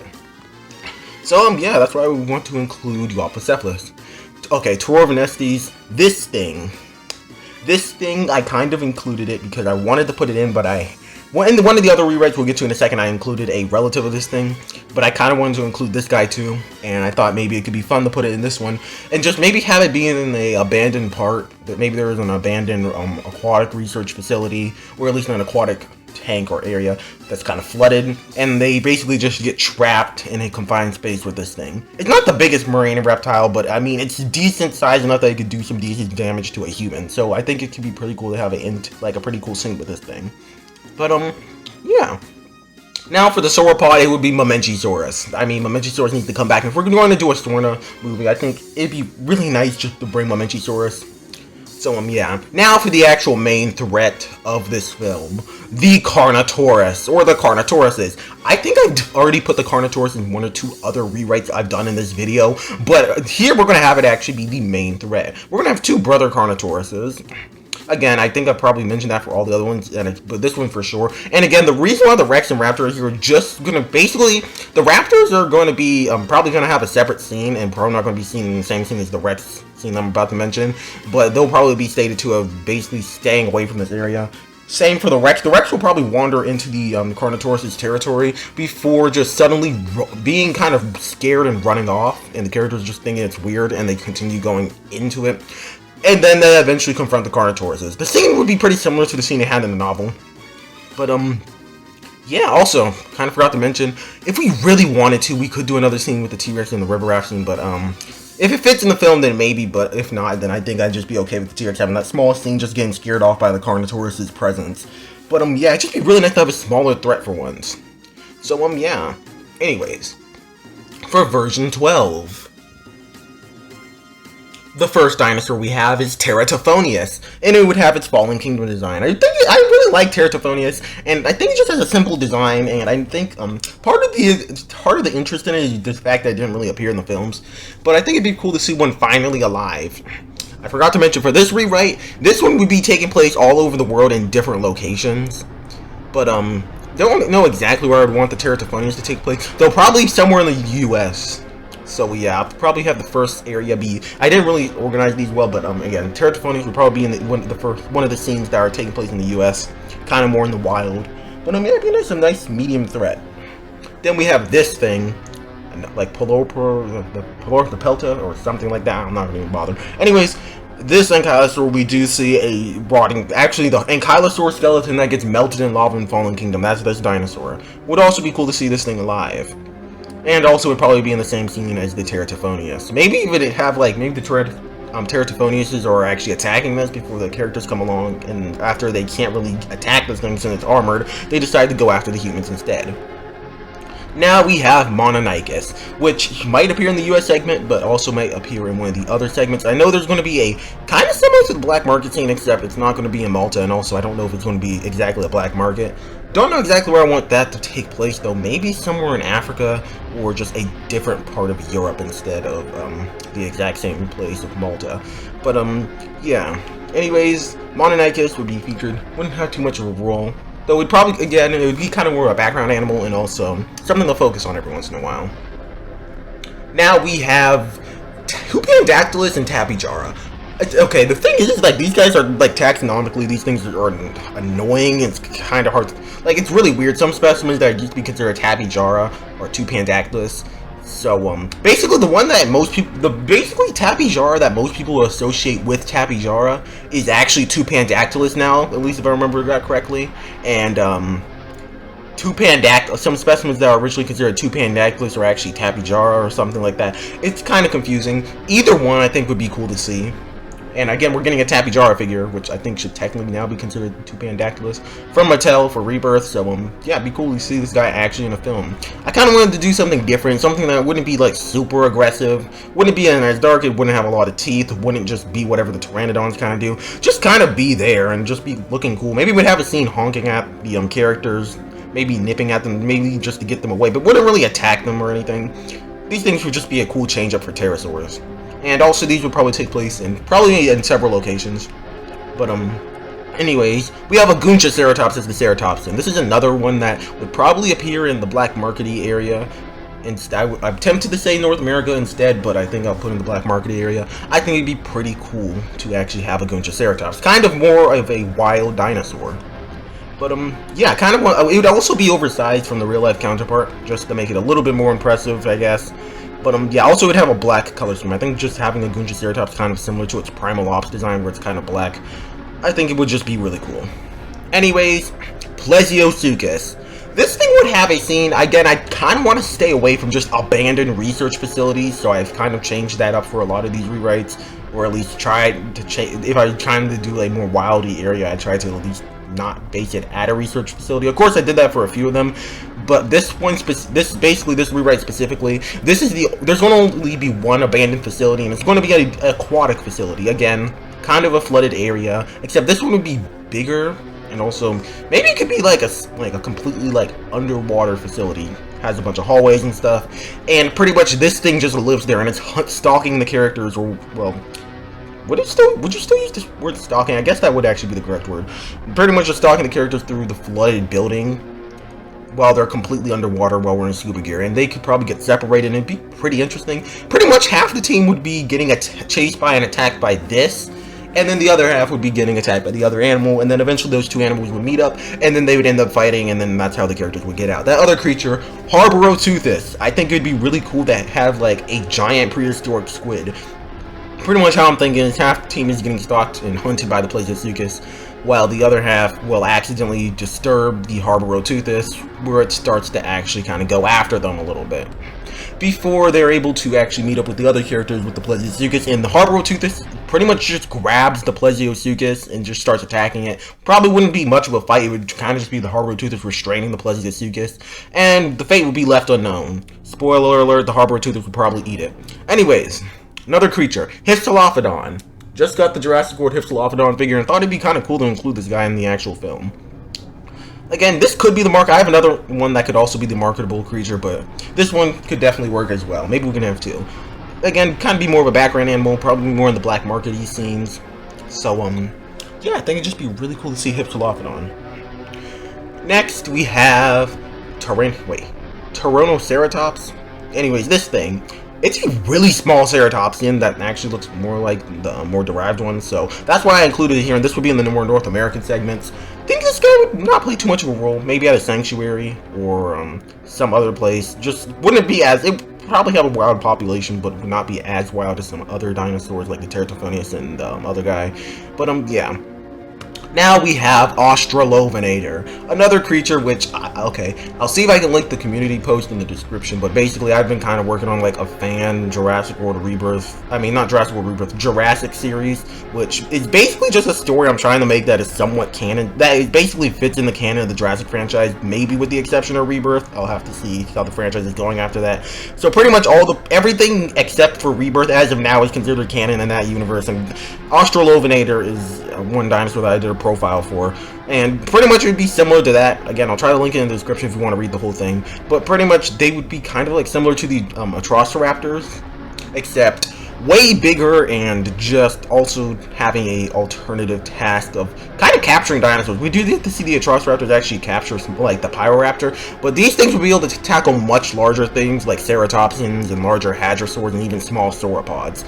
And yeah, also there'd be like more wild populations of these, so we'd probably see, maybe we'd see some trained ones as well in the black market area, though we may also see some wild ones as well. So yeah. Anyways, Cadiorhynchus, another one that would probably just be in the black market area.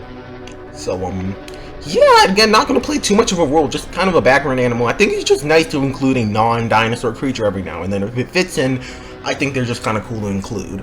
I know in some other rewrites I did in this video, I included them more into the actual role of the story. But again, this one is just kind of more of a background animal. Kind of similar to Lystrosaurus in Dominion, where it pretty much was there. It kind of was seen in the background. It has some scenes focusing on it, but it wasn't really, didn't affect the plot too much. Anyways, the sauropod for this film is Patagotitan. I think it would just be pretty cool. And again, I don't want this thing to fight the big theropod, which we'll get to in a second, which is going to be the main thread of the film somewhat. I don't want the sauropod to be fighting that, though this would probably be pretty much 3 locations for this film. Well, the 3 like dinosaur locations are the North America, the Black Market area, and then wherever the aquatic facility is. I actually don't know where I would want that to be placed either. Maybe Australia or Asia somewhere. I have no idea. Anyways, yeah, the Patagotitan would probably be on the land area alongside the main thread of the film, which would be Tyranititan. I had someone comment how Tyranititan would be a good option, maybe even a better pick than Mapusaurus. But, again, I picked the Mapusaurus because I kind of wanted to be somewhat of a pack hunter. But I do think Tyranititan would be a cool individual threat for a film. It has a cool name, and I'm obsessed with the PNSO figures, so maybe with, like, exotic colors like this. I don't think I wanted to hunt the Patagotitans because I don't want it to just be a repaint of my other story. Like, if you decided to go with the, my other rewrite where I had Carcharodontosaurus fight Dreadnoughtus, if you decided to go with the alternative story for that, maybe put that story onto this rewrite instead, but, yeah, I don't think I would actually have the Tyranititan really fight anything. I think it would kind of just be chasing around the characters, stalking them around and stuff. Maybe it would hunt something, I don't know. Probably not the type, again, I don't want to hunt the Paralititan. Maybe we'll have it not fight it, but instead just eat a dead one that was implied that it killed earlier. But, yeah, again, this one's kind of a more simple one, just kind of a list of creatures that I kind of wanted to put together and make a plot for. Similar to some of these other ones, this is kind of one of my more far-fetched ones. And now we move on to version 13. I know the first, version 1 was my kind of grounded, definitive one I was going for.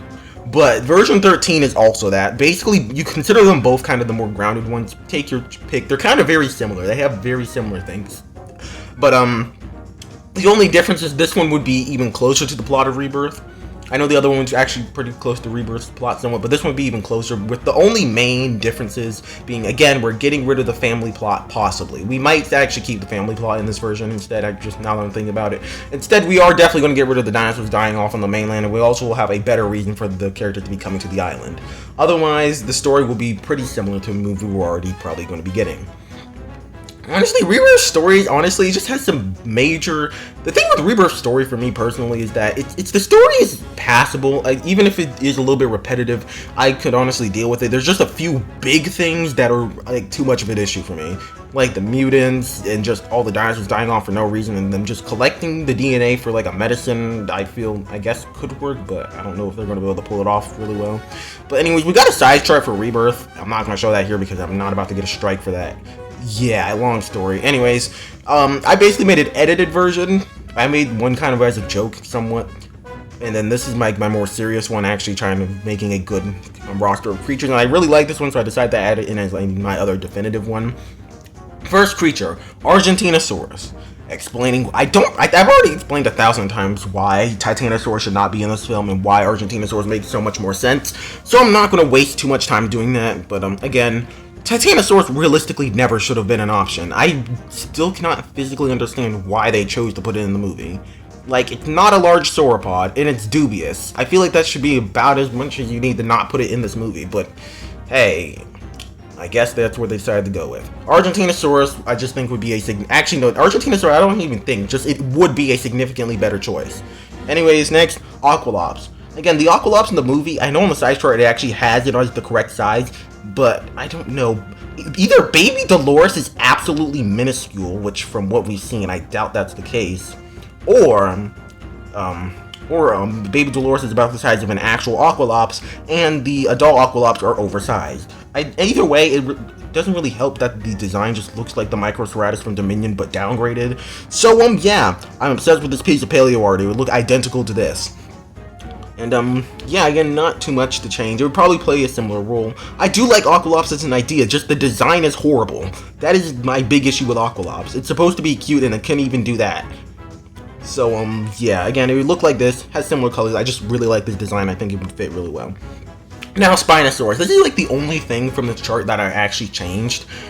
Again, honestly, you can go either or. You can either just keep the Rebirth Spinosauruses, which is what I kind of already did with the original, what I did with this chart, but for here, I think I'm just going to change it to the Jurassic World Alive one. Like, I just don't understand how Jurassic World Alive was able to do a better, more accurate, and more unique Spinosaurus design than the actual movie. This is a mobile game, come on. But, yeah, again, just take this design. I think it has better patterns. It's more accurate and just works better for a Spinosaurus. Again, I wouldn't be too mad if you did keep the original Rebirth Spinosauruses. And also another alternative, maybe just rename the Rebirth Spinosauruses to Australasia or Signomazosaurus, but I'm just going to go Australasia. I mean, it would get, again, it's kind of a similar situation to Quetzalcoatlus, except Quetzalcoatlus I would say has at least a decent design, while the Spinosauruses I would not quite say that. But I think at least you could avoid having it be forced to be compared to these JP3 Spinosaurus and other Spinosauruses in general by having it be Australasia. But yeah, I'm thinking in this version, I'm going to go with the more accurate Spinosaurus. But again, if you would like to go with the Rebirth Spinosaurus, I'm actually not too mad about that. Anyways, T-Rex. T-Rex in this film would actually have 2 scenes, and it would not interact with Spinosaurus and Mapusaurus, but the T-Rex would die in this version of the film. Pretty much, it would have the river raft scene, and then it would have another scene later on, which we'll get to when we cover the creature it gets killed by. Anyways, Utahraptor. Again, okay, something that kind of is a point for both the T-Rex and the Raptor. I know I just called them bootlegs of previous better designs, but don't get me wrong, I still think that these are really good designs, just, I don't think they're enough to really warrant this film being considered good in any way. I just kind of used them as a point. I do think that they're good designs. I still do also at the same time feel like they're just kind of slightly weaker versions of best design in this franchise. That still puts them as second best designs in these franchises, but just not enough to really warrant watching this film after first viewing, or even for first viewing for some people. So, yeah, I still do think that's kind of just for T-Rex. But anyways, back to Utahraptor. The reason I kept T-Rex is because, again, I can kind of just work with the Jurassic T-Rex. Like, I understand, but Raptors, I feel like the Raptors, like, they get a bit tiring, especially since they get shoved into everything, and there's only so much you can do with a raptor. And I think the Atrociraptors were good at their own thing. I think that worked. Even then, I feel like the Atrociraptors in Chaos 3 got a little bit much. Like, I think they were still good, and I'm still happy that they appeared in all 3 seasons that are out as of now. Just, I feel at least in Season 3, they got too much screen time. Season 1 and 2, I think, were great. Season 3, I think they got a little bit too much screen time. Pyroraptor was handled perfectly. They gave it, like, the perfect amount of screen time, and it didn't overshadow any dinosaurs, though I do wish it had a little bit more screen time just to make up for the lack of screen time that all the other dinosaurs got. It's not even, not even including screen time that the Atrociraptors took up, the dinosaurs in Chaos Theory Season 3 just, I feel, did not get enough screen time in general. But again, this is not a Chaos Theory Season 3 video anyways. Back to Utahraptor. I want to change the Utahraptor, not only because I think it could be really interesting, like, the Mattel figure looks great, and I think if it looks somewhat similar to that, or the Jurassic World Evolution model, which kind of already looks similar to that, I think it could be pretty cool. And also, it would kind of be similar to the Jurassic Park 3 Velociraptors, kind of being a more wild group, though we'd probably change some things about it, maybe having a different hierarchy. Like, maybe have the Utahraptors live in pretty much, like, different groups. Maybe like a male, a female, and a few children, and otherwise they're not really quite packs. They don't really hunt together all the time, but they do watch after the kids and stuff. I don't really know. They could be cool. Also, they'd just be really big. They, like, I don't know, we wouldn't go like oversized, but they would definitely be bigger than the Jurassic Raptors, maybe even like twice the size of the Jurassic Park Raptors. Similar in size to the real life Utahraptor, though maybe slightly larger. Just think it'd be cool to change things up again. Don't think there's anything wrong with the Rebirth Raptors, just I would like something new. Mosasaurus, hey, you were literally perfection. Again, I still stand by this. This is the only perfect creature in Rebirth. Yeah, it's oversized, but again, that's kind of just a thing for the Jurassic Mosasauruses, and I think it would be cool to replace it with a giant ichthyosaur, or even with, or even just make it a shrunken down Mosasaurus, where it's actually more accurate and can act more like a Mosasaurus. But for what we're getting, I think it's fine enough, and I can kind of work with it. So that's why Mosasaurus is just staying here. I think its design looks great. Behaviors are okay enough, at least it's doing something. So, yeah, Mosasaurus definitely can stay. Quetzalcoatlus, I'm gonna say this again, I've said it many other times. I need to cherish this precious design before it's gone. Anyways, I just really think Quetzalcoatlus would be nice. What we're gonna do is just shrink it down some. That's all we're gonna do, otherwise the design is perfect. We're also gonna give it a scene on the ground. We'll still have the characters taking its egg, or at least getting DNA from its egg, but we're just gonna have the nest on the ground instead of putting it in a cave. And have the characters actually get chased by this thing. Like, I just don't find it interesting to have Asdarkids in places they can barely move. And again, the Rebirth design is one of those designs that I don't think they're horrible.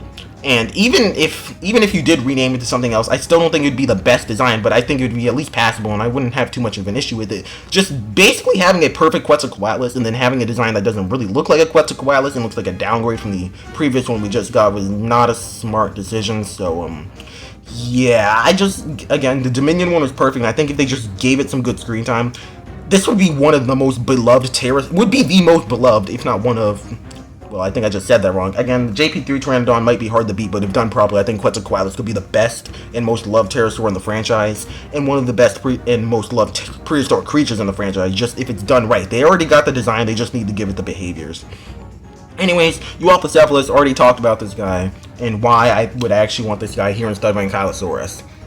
Not going to really sit here and elaborate more since I've already talked about this, but anyways, again, just change it up from Ankylosaurus. Maiasaura, a creature that is kind of debated if it's even going to be in the film. It's not even on the size chart, so that doesn't give me too much hope for it being in the film. Though we did get a Mattel figure, which again, I know that doesn't automatically confirm it, but the design kind of does look like something that would be in the film. So, yeah, again, I don't know if Maiasaura is going to be in the film or not. Either way, I think it should appear. And also, on the size chart, again, the size chart, creatures that I show here, that's the size chart is how big I want them in the film. And I made the Maiasaura oversized from the real-life animals so that it's actually, like, really big. Like, not quite as big as T-Rex, of course, but it's kind of similar in size somewhat.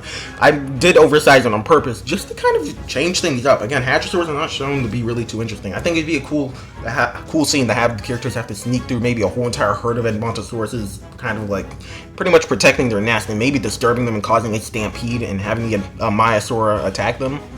So yeah. Anyways, Dilophosaurus, another one which I'm not going to spend too much time on. Just, again, this is an abandoned island where the worst of the worst dinosaurs that were too dangerous for the park to be here. Why would you put a dinosaur that was in the park there? Instead, put the novel Dilophosaurus. Not only does, in my opinion, just have a better design, but also, like, it'd be cool to have an actual decent-sized, large Dilophosaurus. So, yeah. Pterodactylus, another one I kind of explained earlier, but pretty much, Pteranodon, I've seen a lot of things about Pteranodon possibly being in the film, so, kind of just have this instead of Pteranodon. Not really a particular reason, just thought it'd be cool to include Pterodactylus. Dryosaurus, kind of more of a background animal. Maybe even be like a lookout for the Maiasaurs. So maybe we could even have the, pretty much the characters are able to sneak by pretty well, but then the Dryosauruses alert the Maiasaura and they just start attacking the characters. So, yeah, they'd also be kind of more of a background character, occasional cannon fodder, but otherwise, they'd kind of just be there. They'd be chill, they'd have pretty decent design, wouldn't do too much. Another alternative is having Ione, since it's getting a figure and it's also more recently discovered, so that could be cool. But for this one, I think I'm just going to stick with Dryosaurus. Now, Eotriceratops. I like the Mattel figure. I think it's pretty nice, but the design would not look like that. Maybe we'd have similar colors. We'll keep the colors and the patterns, just maybe extend them a little bit. Pretty much design-wise, though, this thing would look like kind of like an accurate Triceratops, actually. It would actually look like this image that I have. Maybe I'd even take these colors. Basically, this image just with the pattern and colors of the Mattel figure, which this image already actually kind of has a similar look to. But it would be really big. If you actually go look at the size chart, it is absolutely massive and is basically the same size as the T-Rex. And pretty much the T-Rex would end up fighting the Eotriceratops. And let me actually finish covering the design before I get over to what would happen to the T-Rex. But pretty much, again, it would look like this. Be kind of like a big, bulky, somewhat accurate looking Triceratops with really long, curved horns. Maybe even similar to like the prehistoric planet Triceratopses. And it'd also have quills. I think a large Ceratopsian can absolutely look horrifying and very menacing. And honestly, kind of mad I didn't do a rewrite with Eotriceratops being the antagonist. And, yeah, maybe if you guys really want me to do that, I'll do another one, which I don't want to have to do a part 4 to this. I've already done 3 parts. Probably not going to, but I'm really regretting not making Eotriceratops an antagonist for one of these films. But, yeah, pretty much, Eotriceratops would end up getting into an altercation with the T-Rex. Maybe they'd be getting chased by the T-Rex, and then they'd run into the Eotriceratops, who would turn around. T-Rex and the Eotriceratops kind of squabble around for a little bit before the Eotriceratops just impales the T-Rex. And, yeah, that's pretty much just the end of the T-Rex. Okay, maybe we can imply there's more T-Rexes on the island, so that we can have T-Rexes in future films that even have similar designs. But that T-Rex that would be shown in the film will be killed by the Eotriceratops. So, yeah. Also, we'll probably also see it in the background, but that would be its main prominent film scene. Now, Mapusaurus. Okay. Mapusaurus, I kind of already talked about how I want it to be in the first rewrite, and it would pretty much be the same to that. pretty much how I had Mapusaurus interact with Argentinosaurus and stuff, pretty much all of that would stay exactly the same. And again, I didn't make slides for that, but it's going to be basically identical to that. That's what Mapusaurus is going to do in this film. Now, I just still do not understand how you make a dinosaur movie.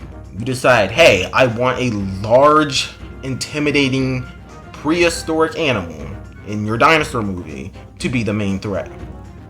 And then you decide to make a design for this creature. For some reason, you decided you wanted to be a mutant, which, again, not my favorite idea, but okay, if done well, I guess it could work. Okay, again, another thing, this kind of goes for a lot of things with Rebirth, where they kind of go with outlandish ideas that could work if done properly, but just aren't done properly. So you go with this kind of outlandish idea with doing a mutant. But then once you decide to design this mutant, you do not make it look like a mutant dinosaur. I know a lot of people are like, oh, it's ugly, like it's supposed to look ugly because it's supposed to be a mutant, it's supposed to be a failed experiment. But it's not really a failed experiment, it's just a perfectly fine, fully functioning creature that doesn't look like a dinosaur or really any animal. Again, any logical explanation for mutant to be here just is thrown out the window when you consider the fact that it's not a mutant dinosaur. So yeah, again, it's just like a poor excuse for hybrids, while at the same time, a poor excuse for monsters in the Jurassic franchise now. And like, what happened to just having dinosaurs? I know a lot of people didn't like hybrids, and honestly, I do prefer regular dinosaurs, but at least they were kind of shown as being unnatural, and they generally still looked like dinosaurs. But the mutant doesn't. And again, I just don't understand, why can't we just have regular dinosaurs? Why is that so hard for this franchise that is supposed to be about dinosaurs to have just regular dinosaurs? Dinosaurs are really interesting. That's kind of like the whole point of this franchise, just to show how interesting dinosaurs are. But they just can't do that for some reason now. So I just want to throw Mapusaurus in here. Maybe show some more speculative behavior again with it. Maybe somewhat pack hunting. Maybe they should not even call it pack hunting. Honestly, just have them, again, make it more of a gang and just have them kind of snapping at each other and even like fighting each other every once in a while. The Mapusaurus is stalking the characters. They kind of like fight over who's going to eat them. And even when they're attacking the Argentinosaurus, they're somewhat not really attacking each other, kind of focus more on the Argentinosaurus. But maybe if one rips off some flesh of one of the Argentinosauruses, they start fighting over it somewhat. Just do something interesting with Mapusaurus. It's a very interesting animal, and many other dinosaurs are interesting. So I just want them to use dinosaurs like dinosaurs instead of just putting random stuff. If I really wanted to watch some sort of weird kaiju movie monster, I would just watch like the Monsterverse or any other kaiju film. The thing with the Jurassic franchise is that the plots are just getting so redundant. If I really wanted to watch that, I could just go watch it somewhere else way better. But I wanted dinosaurs, so I'm okay with a somewhat, not the best plot, but again, I think they should go with just better, higher quality plots. Again, not saying that they shouldn't do that, but at the very least, they can't even get some decent dinosaurs in this dinosaur movie franchise. It's a shame that I have to even ask for dinosaurs in a dinosaur movie at this point. Kind of getting ridiculous, and plus, even if for some reason you think you're running out of ideas with dinosaurs, there's other prehistoric we've barely touched the Paleozoic, and outside of the Smilodon from Camp Cretaceous, we have not touched the Cenozoic at all.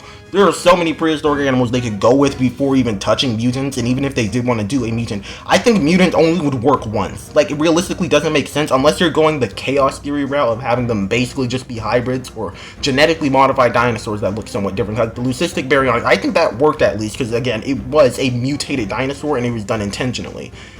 The mutant, okay, so by some random chance, or they just decided to make this hideous freak, it just ended up like this and somehow it survived this long. No, that's just not how it works. Again, Mapusaurus would be a better pick. I know this end part kind of got ranty, and also, if I repeated stuff from any of the other parts, keep in mind, I did not review any of that footage, and also I recorded that audio unacceptably a long time ago.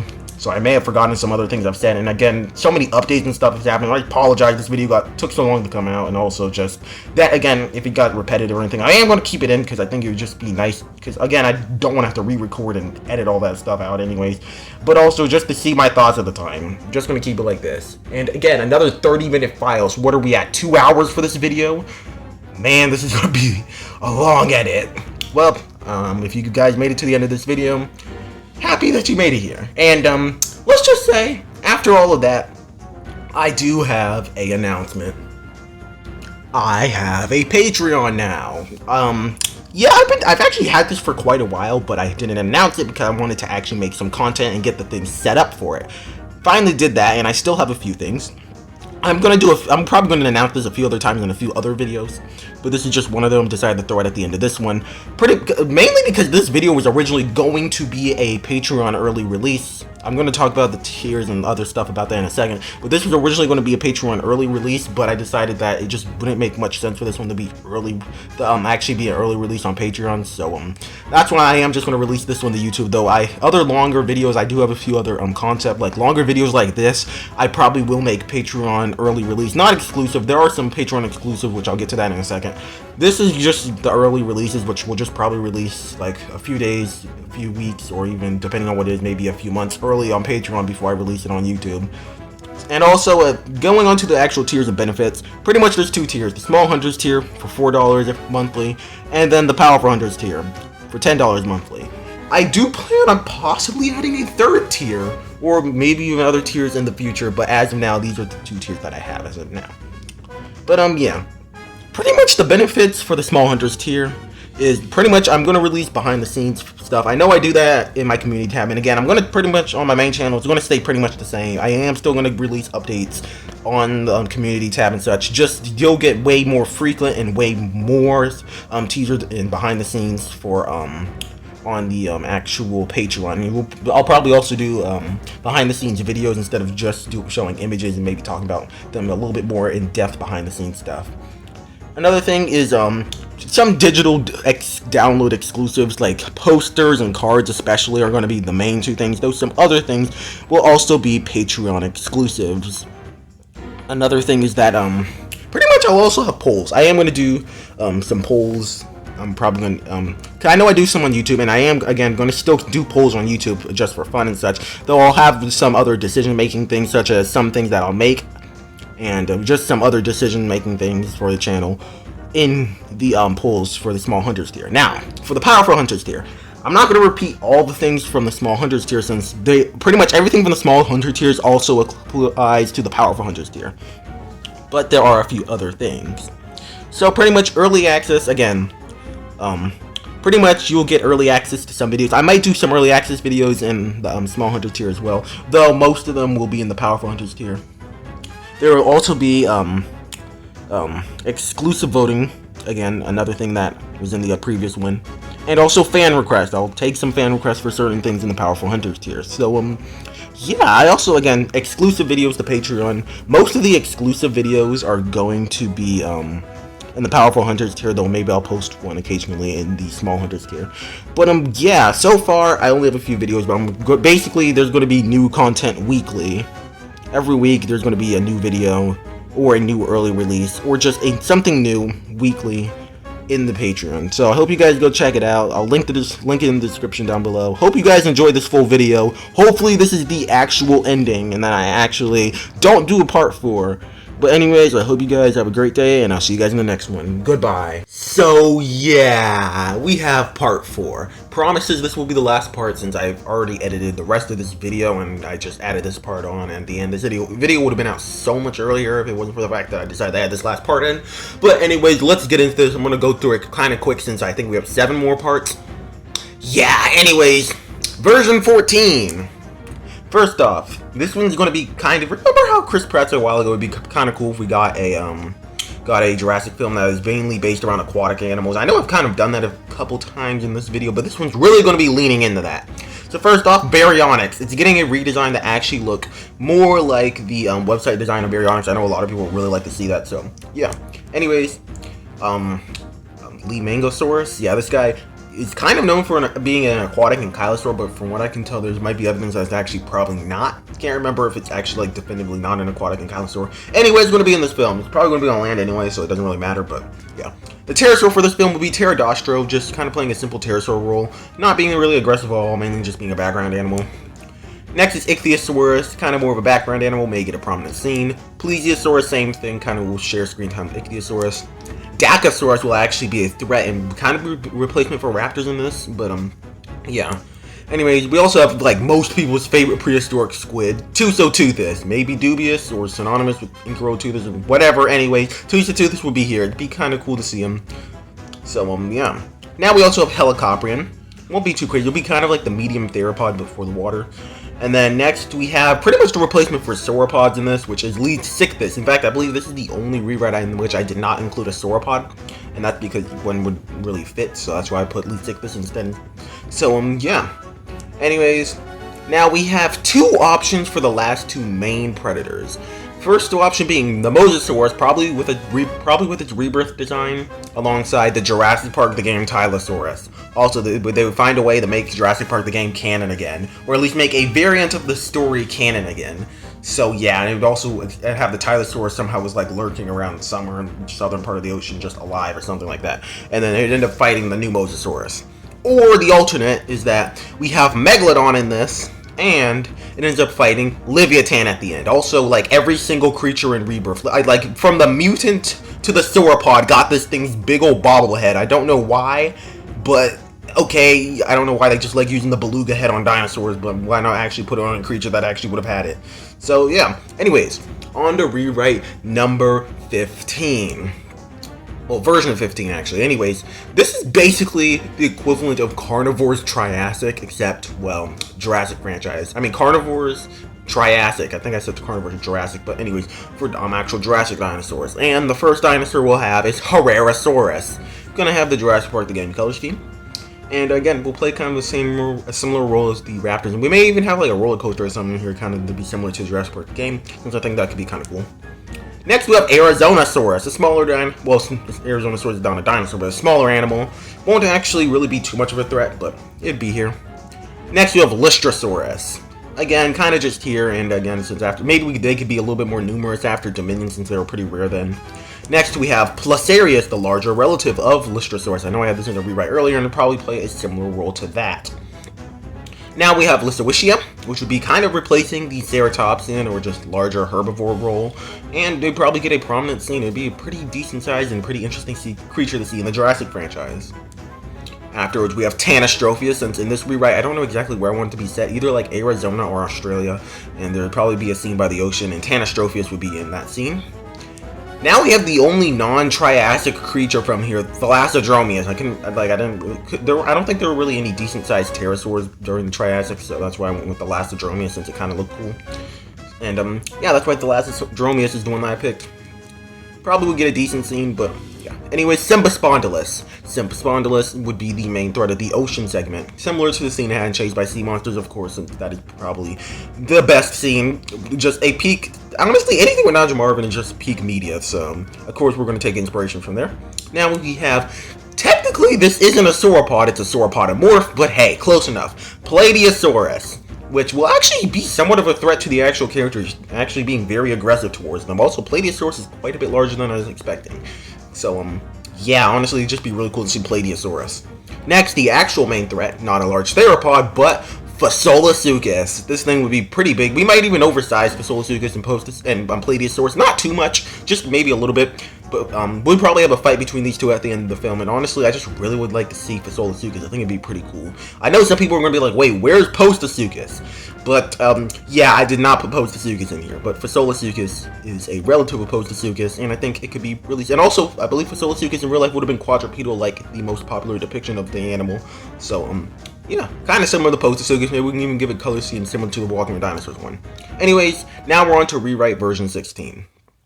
Now, this one's pretty interesting and actually has somewhat of a backstory. Pretty much, this is going to take place mostly in okay, remember how they had a lot of dinosaurs fighting in the black market? It's going to be somewhere similar to that, except it's going to be kind of different, in a different location, also have different dinosaurs. Don't know exactly where I want this to take place.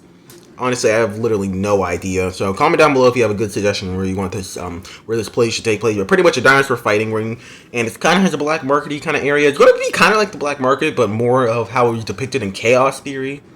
So, yeah. And also, I think I kind of want to put it in like Europe, though. I think that would be kind of cool. But, yeah. Anyways, Jacopil would be the small creature. Probably be kind of more in cages and not see too much, but it would be a nice creature to see. Now we have this thingy. All I know is the name means something really cool, so that's what we're putting him in. Medium kind of theropod. And, oh yeah, also if you wanted to, you can just switch this guy out with Gorgosaurus, Lithornyx, or Albertosaurus. But I decided to go with him here. Anyways, we have Lystrosaurus, since we see they're really good fighters and really aggressive, so pretty much playing the same exact role it had in Dominion and Chaos Theory. Pachycephalosaurus, kind of like Stygimoloch, except way larger and way more aggressive. Then we have Sungopterus, just gonna kind of be there in the background. We'll probably see it flying around in the background as well. Pretty cool.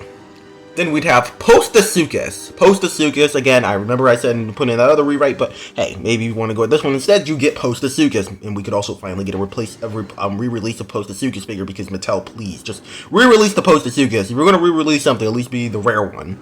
But, yeah, also another thing is, I think, I also want this to have a little bit more of a medieval kind of, atmosphere for the whole entire film for some reason. Don't know why, just I think it'd be kind of cool. Anyways, Duonicus, kind of a smaller Therizinosaurus, and it's a more recent discovery, so it'd be pretty cool to see this guy in. So, yeah. Also, we've only had Therizinosaurus so far, so it'd be cool to see a smaller relative of it. Maybe it'd be upsized so that, like, if Mattel made a figure of it, it'd be in the Wild Roar instead of Strike Attack size range. But that's the only good, like, comparison I can say for, like, how much I think they could oversize it a little bit. But, again, not crazy, just oversize it a little bit. Anyways, we have Adundaceratops. This thing is absolutely horrifying. It would be really cool to see this thing here. Anyways, we have Achillobator. Didn't want to do Utahraptor again. And, of course, we could have done, like, a Trostoraptor or something. And maybe that could also be a suitable alternative. But I think Achillobator would be a nice change of pace. Maybe even make it not quite just a fully feathered raptor, but kind of more of an in-between, where it's partially feathered, has quills, and looks like, kind of like, almost like a mishmash between the primeval Velociraptor and accurate Utahraptor and the Jurassic Park Velociraptors in the JP3 ones. Like, kind of be like a big mix of those and make like a partially accurate Dromaeosaur design. Anyways, next we have Zool. I mean, I had to put Zool in. I think it'd be pretty cool to see this guy in, especially it's a fighting Coliseum. Zool, Destroyer of Shins. I feel like that has to be here. Anyways, next dinosaur is Ankylosaurus, one of the larger ones that would be in the film. And also, again, I could have put in like another sauropod. I'm actually trying to change my mind. Instead of Ankylosaurus, I kind of want Diamantinosaurus in this film. So change Ankylosaurus for Diamantinosaurus. Otherwise, I think that's how I'd like that in here. Anyways, we also have Barsbaldia, which would also probably get a scene fighting against something. Don't know what. Maybe that Tyrannosaur from earlier, but yeah, Barsbaldia would be really cool. Then we have T-Rex, which again, T-Rex would be featured in this film and it would be fighting in a Coliseum, but it would probably be like the king of the Coliseum, winning the most matches until it gets dethroned by the antagonist of this film, which is Triceratops, of course. Again, that scene I mentioned earlier where pretty much the T-Rex gets impaled by this thing, that's going to happen again in this film. And honestly, I think it'd be pretty interesting to see a crazy fight between Triceratops and Tyrannosaurus. I know this film may not be everyone's cup of tea. This feels kind of like a weird plot, especially for a Jurassic film, but I mean, Rebirth's whole existence is worse, so yeah. Anyways, on to rewrite number 17. And pretty much this one, again, it's another one where I don't really have a good setting for this one. I kind of just have a good roster of creatures. And I think this one would be kind of, maybe even in an abandoned city, actually. I think it'd be like an abandoned kind of more rural town that maybe was evacuated. Kind of seeing that the dinosaurs have pushed people out of certain areas. And maybe this could be one of them. And first dinosaur, we'll have Homalocephalae. Again, Homalocephalae is going to be playing the same exact role it plays in Jurassic World Evolution. Good luck, little buddy. Anyways, Agunchaceratops. Pretty much will just be the new Ceratopsian for this film. I think it'd just be cool to see Agunchaceratops here. Another thing interesting with this rewrite is that it actually has a lot of creatures from the same formation. Not all of them, but there are quite a few. We'll get to some of those in a second. Next, we have the main sauropod of the film, Sauroposeidon. You want something with a cool name? Pick something that's actually valid, please. Sauroposeidon, I think, would be a really cool pick. It'd also be the tallest sauropod in the franchise. So, yeah, also they could give it some really cool colors and patterns. Like, make it look somewhat similar to the Brachiosaurus, except maybe give it a more accurate head. Maybe put inflatable sacks on top of its head and, like, the Dinosauria design and also the Lucitan from New Walking with Dinosaurs. Give it some exotic patterns. Give it some blue tones. And honestly, maybe give it some spines. I think a Sauroposeidon could look really cool. Now we have Morris Intrepidus, would literally just be the same design it had in Dominion. Playing a similar role, maybe just a little bit more prominent. Now the new Ankylosaur, well technically Nodosaur, Gastonia. Well, probably have a design similar to the new Walking with Dinosaurs design, because I really like that design. So, yeah. Now we have Hatzegopterus. It's of course gonna have a good scene hunting on the ground, probably chasing the characters around. But yeah, you're pretty typical insane as Dargett scene. Maybe have the scene at night. We'll probably have the characters be there at overnight, and Hatzegopterus would definitely be the one. Also, another one. I remember how I said I didn't really like the having the family lost somewhere side plot. I think it could be kind of interesting. Maybe they went passing through this town trying to find a place to rest, and then they're just trapped here because, well, it's kind of hard to get out of a dinosaur-infested city, well, town. So, yeah, I think that'd be pretty cool. Also, I feel like this film could have like primeval vibes. I know a lot of primeval episodes were kind of set in similar kind of places. So, yeah. Anyways, next we have Iguana Colossus. Again, we have a similar design to the Jurassic World Iguanodon, just with more spines, more vibrant colors, and also much larger, and also larger forelimbs, of course. So, yeah, Iguana Colossus could be pretty cool. Also has a cool name, so you can see them picking it. And then we have Acrocanthosaurus, the main large theropod of the film. But it's not going to be the main antagonist. We'll get to that in a second, but Acrocanthosaurus would just be the kind of a semi-ruler of the area, only with one competitor, the Utahraptors. And the Utahraptors would pretty much just be the JP3. Honestly, this film would be kind of similar to Jurassic Park 3, except with a different setting.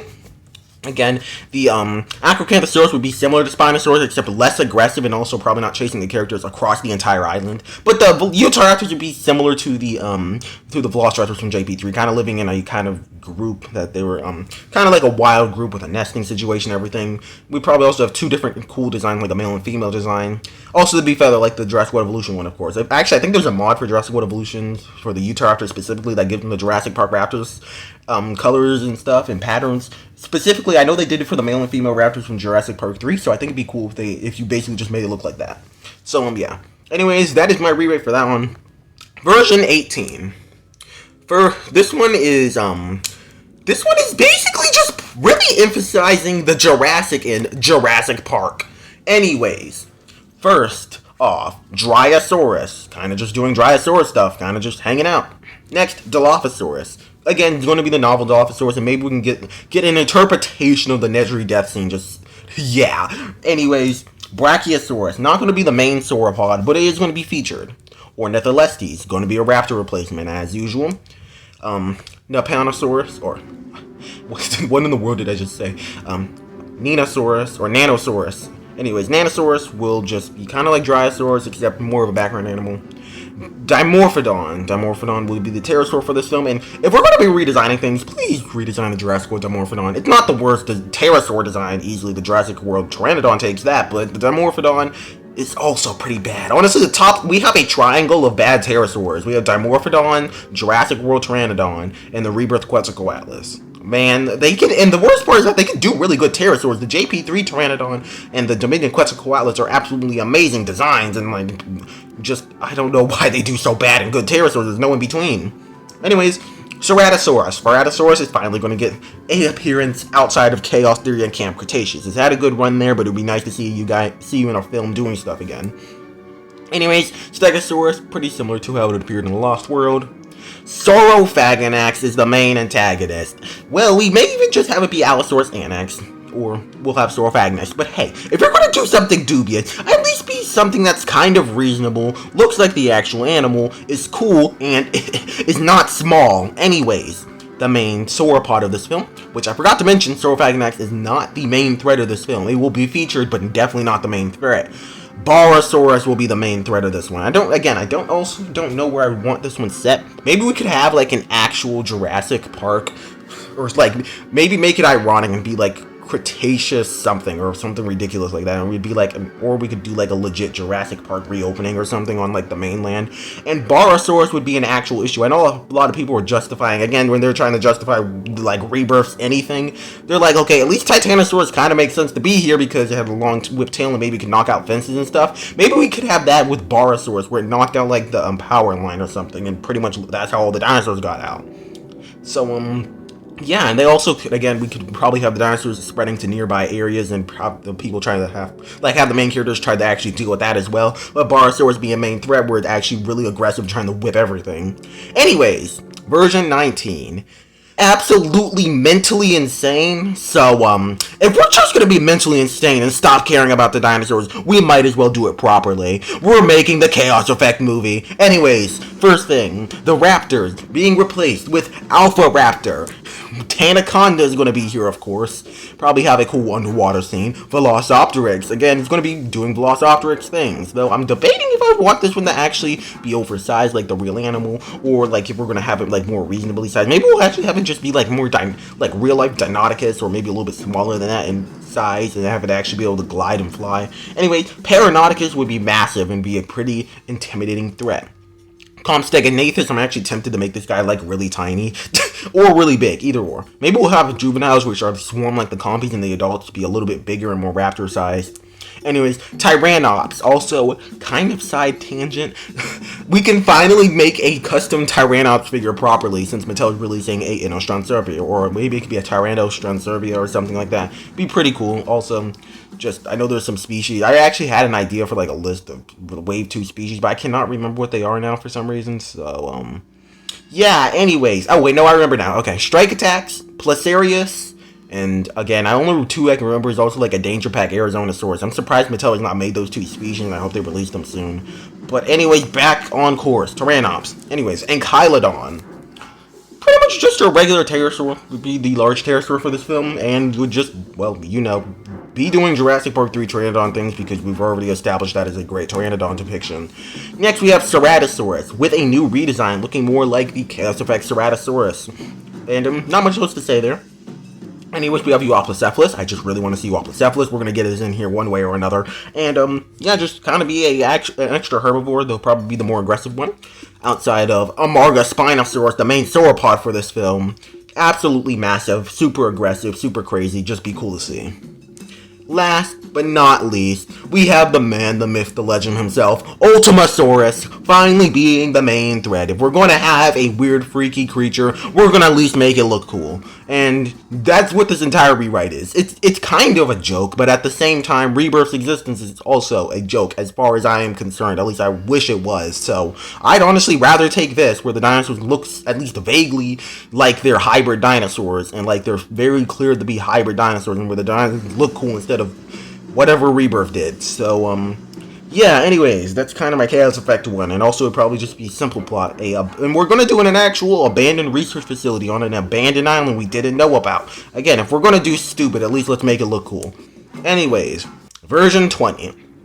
The last one of version 3, the last one of segment 3, that is still my, like, definitive rewrite, but I guess, since I've kind of did a definitive one for all these other ones, I'll kind of have one for here. And this one, I actually kind of want to show the concept of a mutant is not the issue with Rebirth. I mean, it kind of is, but if executed properly, I think a mutant could work. Anyways, I'm going to just rapid fire off these species, because they're all going to play the roles I've previously said that they have in other rewrites. Anyways, we have Ocelops, Eotriceratops, Dilophosaurus, Dryosaurus, did I put Dilophosaurus in here twice? Well, I guess we're getting double Dilophosaurus here. Anyways, Dilophosaurus, Duopocephalus, Mosasaurus, Quetzalcoatlus, Maiasaura, Utahraptor, T-Rex, Spinosaurus, Argentinosaurus, and those are pretty much all of the older species. We're going to be doing the exact same thing, except the difference is the T-Rex is not going to be dropped off early on in the film. T-Rex is going to be playing a major role in this film. Pretty much, we have to go down to our mutant. This is a absolutely horrible mutant design, but at least it looks like a dinosaur, and at least it's not whatever the heck the supposed D-Rex thing is supposed to be. Pretty much, background behind this is a abandoned facility, abandoned by Biosyn, and it's going to be on the mainland, and pretty much they're going to be having to try to stop the dinosaurs from getting, of course some dinosaurs from this facility have reached more populated areas, but they're just trying to get here and get under control the ones that are the worst of the worst from the facility. This mutant Giganotosaurus thing, I'm just going to call it Gigagen 10, is going to pretty much be one of the species, well, thingamabobs that they're trying to stop. And pretty much this whole film, they're going to be getting attacked by dinosaurs and things, and probably even being chased by T-Rex across the island. Eventually, they're going to end up having the T-Rex follow them to fight this thing. This thing's going to appear for like all of five. Look, the whole scene's going to be 5 minutes, it's barely going to be in it. Pretty much it's going to be here, and it's going to fight the T-Rex, and the T-Rex is going to come out triumphantly in that fight. And pretty much it's just going to be kind of symbolically showing that we don't need mutants. Dinosaurs will be enough. Again, the mutants will be there, but it's kind of just as a, hey, goodbye, this is a good old finale, instead of kind of taking up the whole screen time and taking over the rest of the franchise. Again, I didn't really flesh this one out too much, but honestly, I think if fleshed out, this could work a little bit better. Anyways, this is truly the end of my relight video. I am not doing any other parts. I want to edit this and get this out. This might come out tomorrow, but I'll be exporting it and stuff, so I don't have time to put in on part 5 or anything. Anyways, this is finally the end of the video. What's your guys' opinion on these rewrites? Which one's your favorite? Is there anything you would change? How would you rewrite it? Comment down below. Anyways, I'll see you guys in the next one, and goodbye!